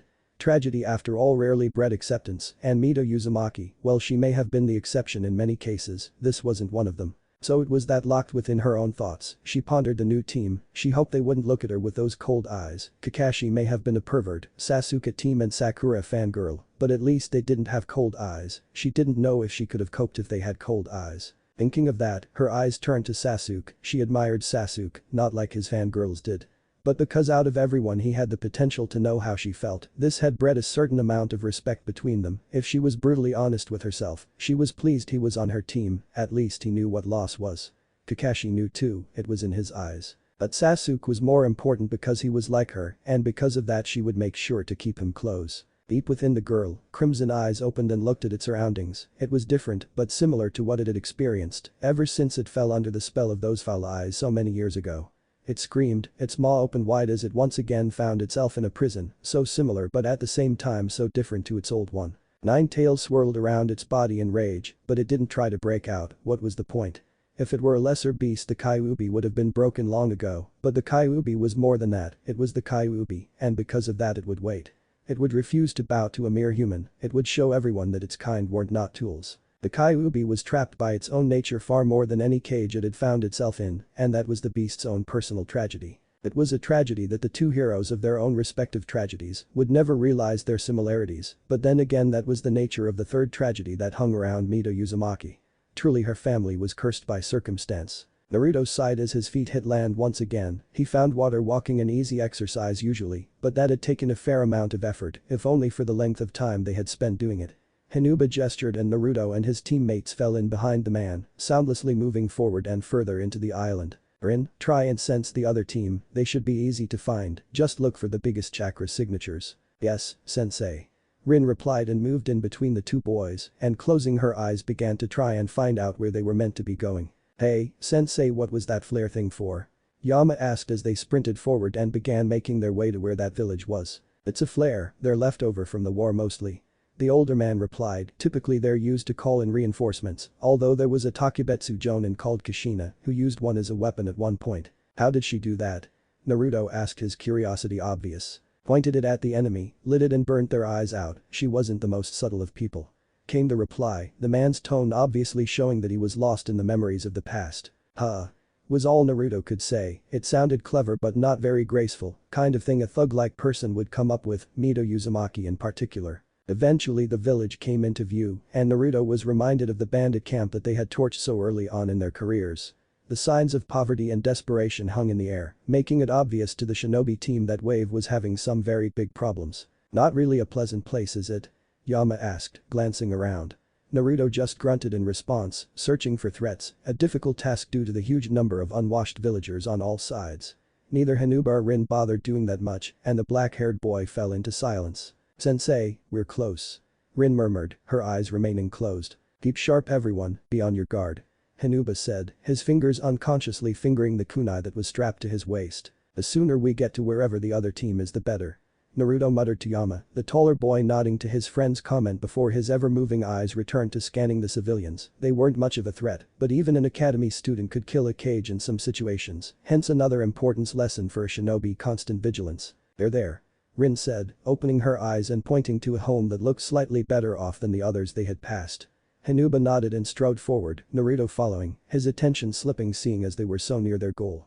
Yama sighed when he saw that. Naruto was a good, even a great genin, but he often forgot small details. He and Rin brought up the rear, doing the job the redhead should have been doing himself. Hinuba walked forwards and knocked on the door, which was opened by a kid about the same age as Konohamaru, if Naruto had to guess. What do you want?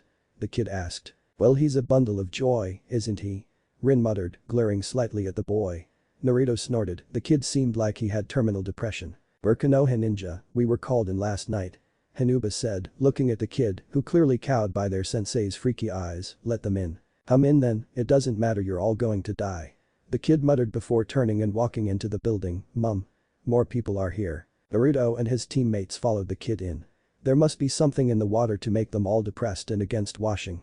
Naruto thought, at least their possible host seemed to be in clean clothes, which made them oddities in the village from what Naruto had seen. Walking in they soon came across Kakashi of all people lying in a bed. Well, this is surprising. Hinuba-sensei said looking around. Yeah. Was all Kakashi could say in return. Kakashi Niasen. Naruto said, wondering what the hell the man was doing in Wave of all places, but if Kakashi was here then that meant that. Naruto-kun. Mito was here too. Huh, at least this will be interesting. The redhead thought before he was tackled to the ground by the blonde girl. Sasuke watched the new arrivals, one of whom seemed to be related to his sensei, and knew Mito as well. He felt a hint of jealousy when she hugged the boy. His teammates looked amused, but he didn't miss the fact that their eyes were darting around the room, identifying the exits and potential enemies. Well, why don't we all introduce ourselves? Kakashi said as he did that infuriating eye smile. The redhead, Naruto, he corrected himself, stood up and grinned. Sasuke wondered how strong these people were. They were well trained, that much was obvious. Fine, I'm Naruto Yuki. Naruto said, the smile faltering as he studied Sasuke. He was surprised that this was the team they were supporting, but it wasn't a bad thing, to be honest. He was looking forward to seeing how good the last Uchiha was. Imachi Nara. Yama said before he yawned and walked over and sat in a corner, back against the wall and to all appearances asleep, although you could see his eyes darting around relentlessly. Rin Yamanaka. Was all the auburn-haired girl said before she sat down watching the proceedings in a coolly detached manner. And I am Hinuba Hyuga. Naruto-sensei said, his voice emotionless and neutral, showing nothing of the person who lived behind the mask. Kakashi nodded and said, well, I'm Hada Kakashi, and these are my cute little genin, Sasuke Uchiha, Mito Uzumaki and Sakura Haruno. The eye smile widened when both the girls exclaimed that they could have introduced themselves, while Sasuke simply glared at his sensei before returning to brooding. So what is the situation, Kakashi? Hinuba asked his fellow jonin. Hinuba was older than Kakashi by more than a good decade. In fact, he was closer in age to the man's own sensei, Minato, than the copy nin. But they had worked together often enough to be familiar with one another. Few active shinobi were unfamiliar with Kakashi anyway. Well, Kakashi began and proceeded to explain the mess that the latest incarnation of Team 7 found itself in, from the fight with Zabuza to the swordsman's rescue by the fake hunterman, and how they ended up in the house they found themselves in. So how long do we have? Naruto asked when his older brother figure had finished speaking. To be honest, he was rather looking forward to this. Fighting a member of the Seven Swordsmen was an opportunity that didn't come about often, and he had heard that Zabuza had rebelled over the treatment of the bloodline clans, something that might mean he might be able to tell Naruto if there were any left aside from himself. About a week. Kakashi said, looking around before continuing, I'm going to train my guys up a bit, the genin will have to deal with the hunterman, and it's likely that the demon brothers were retrieved as well, and they will be warned at this point, so the fight won't be as easy as last time. Hinuba nodded, it all made sense, and Kakashi's reasons for calling in help were sound as well. Fresh genin weren't meant to deal with sort of stuff, even if the team was meant to become the second coming of the Sannin or whatever the council was planning for the three kids. Very well, we will continue with what we were doing, it makes little difference where we train. Hinuba said to Kakashi before turning and looking at the bridge builder's family, thank you for housing us. He said, bowing to the family who looked slightly shocked at the level of formality they were being shown, but then again, no one could do formal like the Hyugas. So what are we doing today, sensei? Rin asked as she and her teammates walked towards the bridge. We can't get much done here, and with a major fight coming up you lot can't exert yourselves too much, so we'll just work on some light taijutsu and weapon skills at this point. There's little else we can do, all three of you have enough control that any more would make little difference in a week. So how are we going to do that?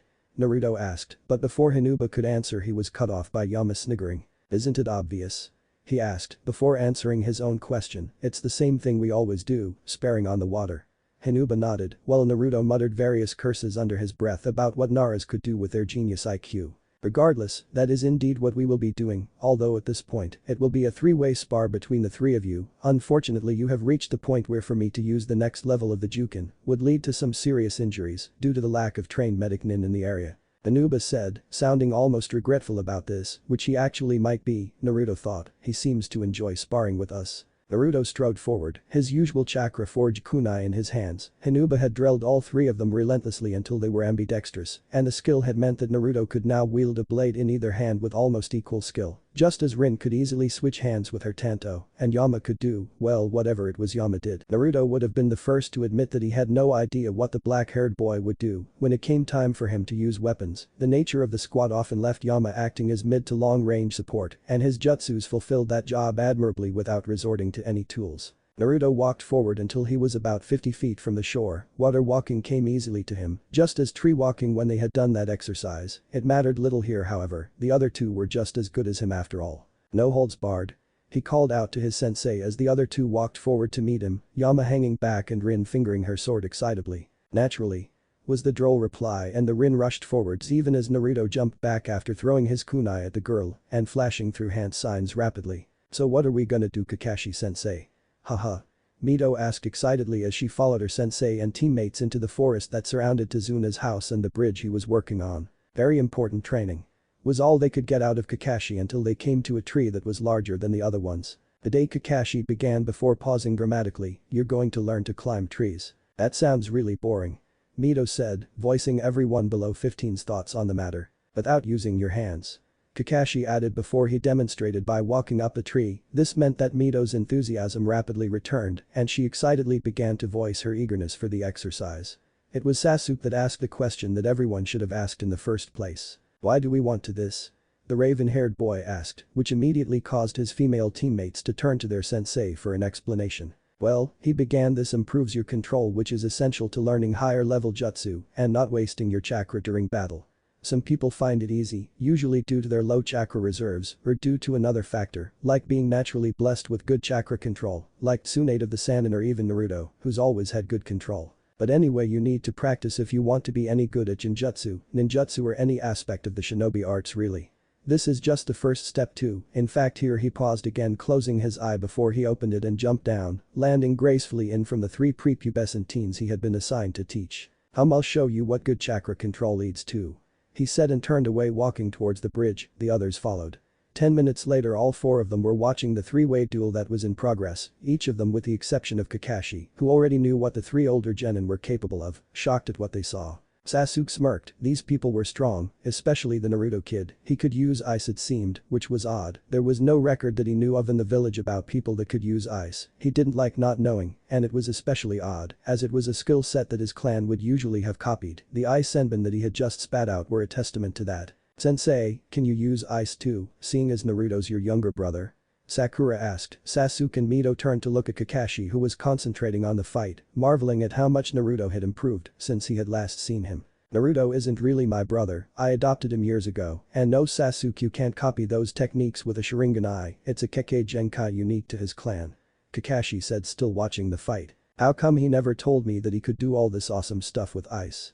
Mito asked, clearly put out with the boy from withholding this from her. "It's not common knowledge in the village, and I think Naruto prefers to keep it that way," was the response. Kakashi paused as he watched Naruto and Rin dish out a flurry of blows each, none of which managed to hit. Naruto's not even of the village originally, his clan came from Kiri, the same as Zabuza, but there's a civil war going on there at the moment between people who see bloodlines such as what Naruto possesses as an abomination and are killing off the clans and those that are pro-bloodlines. In any event, it's not public knowledge, and the Hokage prefers to keep it hidden that there is a Yuki in our village, and I imagine that Naruto doesn't really feel comfortable about telling people about something that led to him becoming an orphan. He purposely didn't tell them about Orochimaru. They still weren't sure what the man had done to Naruto, and the only person who could tell them aside from the man himself was miles away from the village and refused to return for any reason. And he didn't want to have to tell them about the man at all. The further away the day was that the topic of Orochimaru arrived, the better it would be. Anyway, this is water walking, it's a higher level of control from the tree walking, and there are further levels that build on it, as well as many that individuals have come up with to help aid them in improving their personal skill set. Anyway, here, use these kunai to mark your progress, and you'll need a running start at first to get up. Now pick a tree and get to work," he said, tossing a kunai at each of them and then sitting on nearby rock and pulling out his copy of Icha Icha. The clearing was soon filled with the sound of perverted giggles and the sound of kunai slashing at bark as the 3 genin attempted to complete the exercise that they had been assigned. It was slow going, and it proved to be far harder than they had assumed it to be. Although Sakura seemed to find it much easier than the other two, it was unsurprising to Kakashi, who despite appearances was actually watching them intently. He would have stepped in, but he felt that the best way to get them to improve was to allow them to grow as individuals. To be honest, he felt that if he showed them too much attention, then they would hamper their own development when the time came to do individual training. Naruto jumped backwards, narrowly avoiding Rin's sword and the barrage of kunai that Yama had thrown at him. They were blunt, of course, all the edged weapons they were using were, but they still hurt when they hit. He ran through a couple of hand signs and breathed out. The jutsu didn't really have a name, or at least Naruto hadn't found one for it. All that happened was you breathed out very cold air and could freeze surfaces. It was a tactical jutsu, not very useful or flashy in a straight-up fight, but a spar on the water on the other hand. Rin took a step forward intent on beating her red-headed teammate into the ground. She still hadn't forgiven him for yesterday in the forest, when she suddenly felt her foot slip. Cursing, she fell forwards and lost her concentration, falling through the water and soaking her clothes.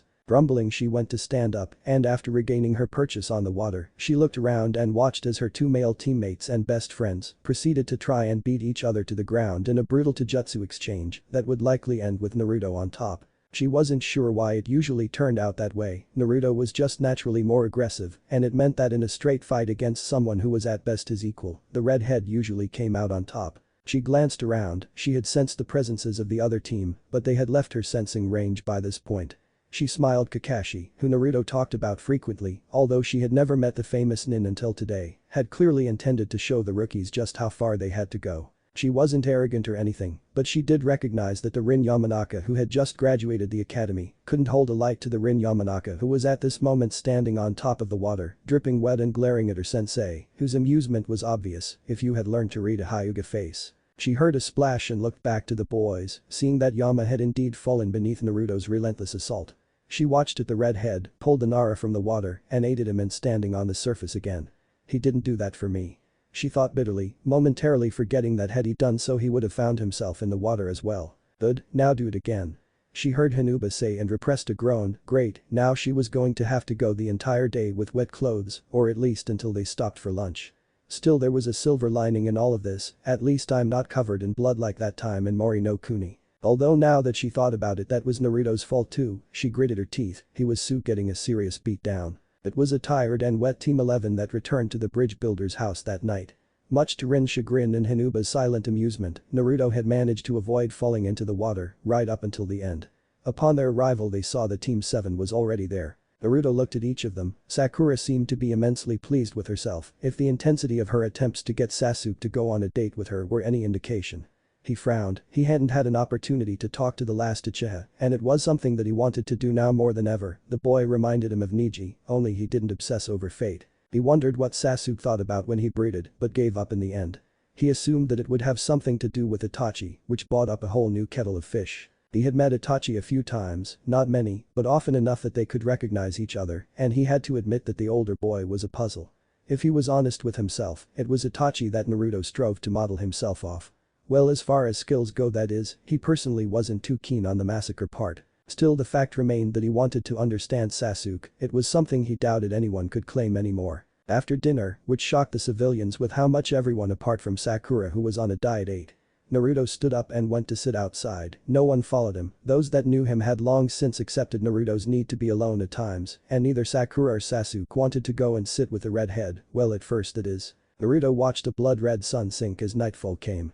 He wasn't sure why he did this, but ever since he could remember he liked to watch the sunset. Of course the view here wasn't as good as the one he had when he watched from the top of the Hokage monument, but still traditions were traditions because they persevered in the face of adversity. So focused on his ritual was Naruto that he didn't notice Sasuke arrive. "Uchiha-san, what brings you out here?" Naruto asked when he finally noticed the presence of the younger boy beside him. "HN," was the reply from his companion, and Naruto was forced to try and work out what the boy wanted. "Aren't you talkative?"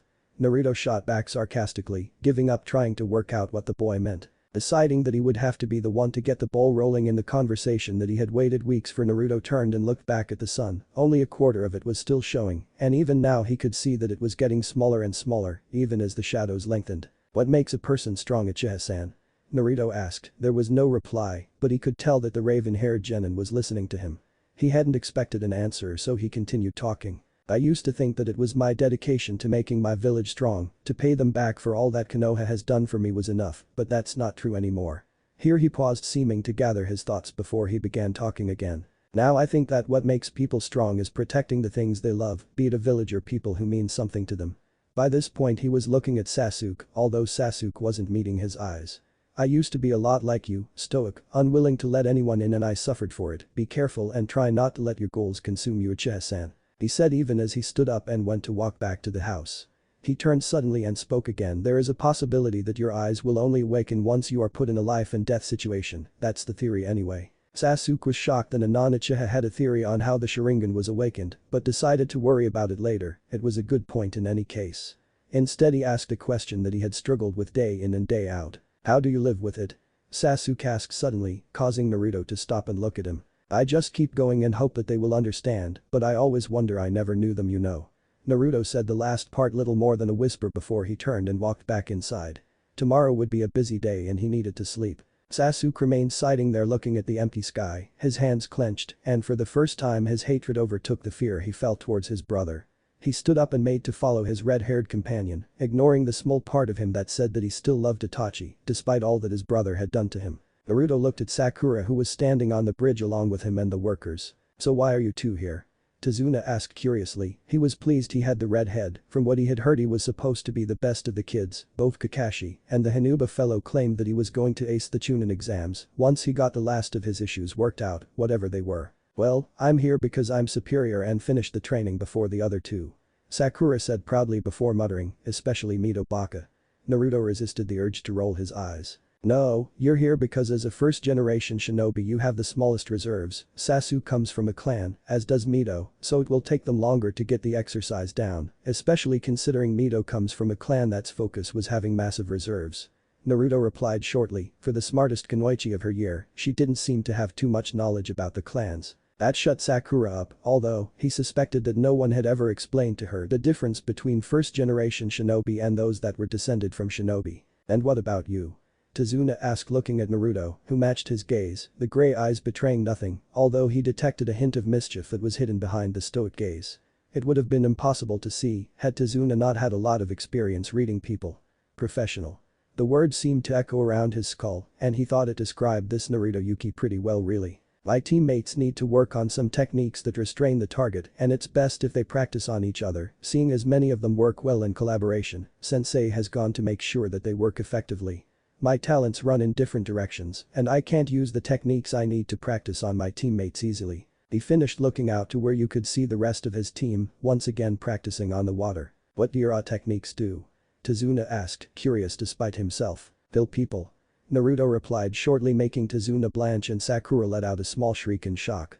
He guessed she didn't really have any idea about the profession she was getting involved in or tried not to think of that part. But it was something he had drilled into him when he was a child, when Kakashi had returned from some of the nastier missions. Well, I'm pleased that you're the one guarding my super awesome bridge. The man exclaimed dramatically while Sakura looked at Naruto with a shocked look on her face, she's going to need to come around to it at some point. He thought before he went to sit down and absently started playing with a kunai, one of the few tools he actually kept on himself. He watched the workers going about their tasks with some interest, he found the building process fascinating, and he really hoped he would get to watch the whole process. Tazuna.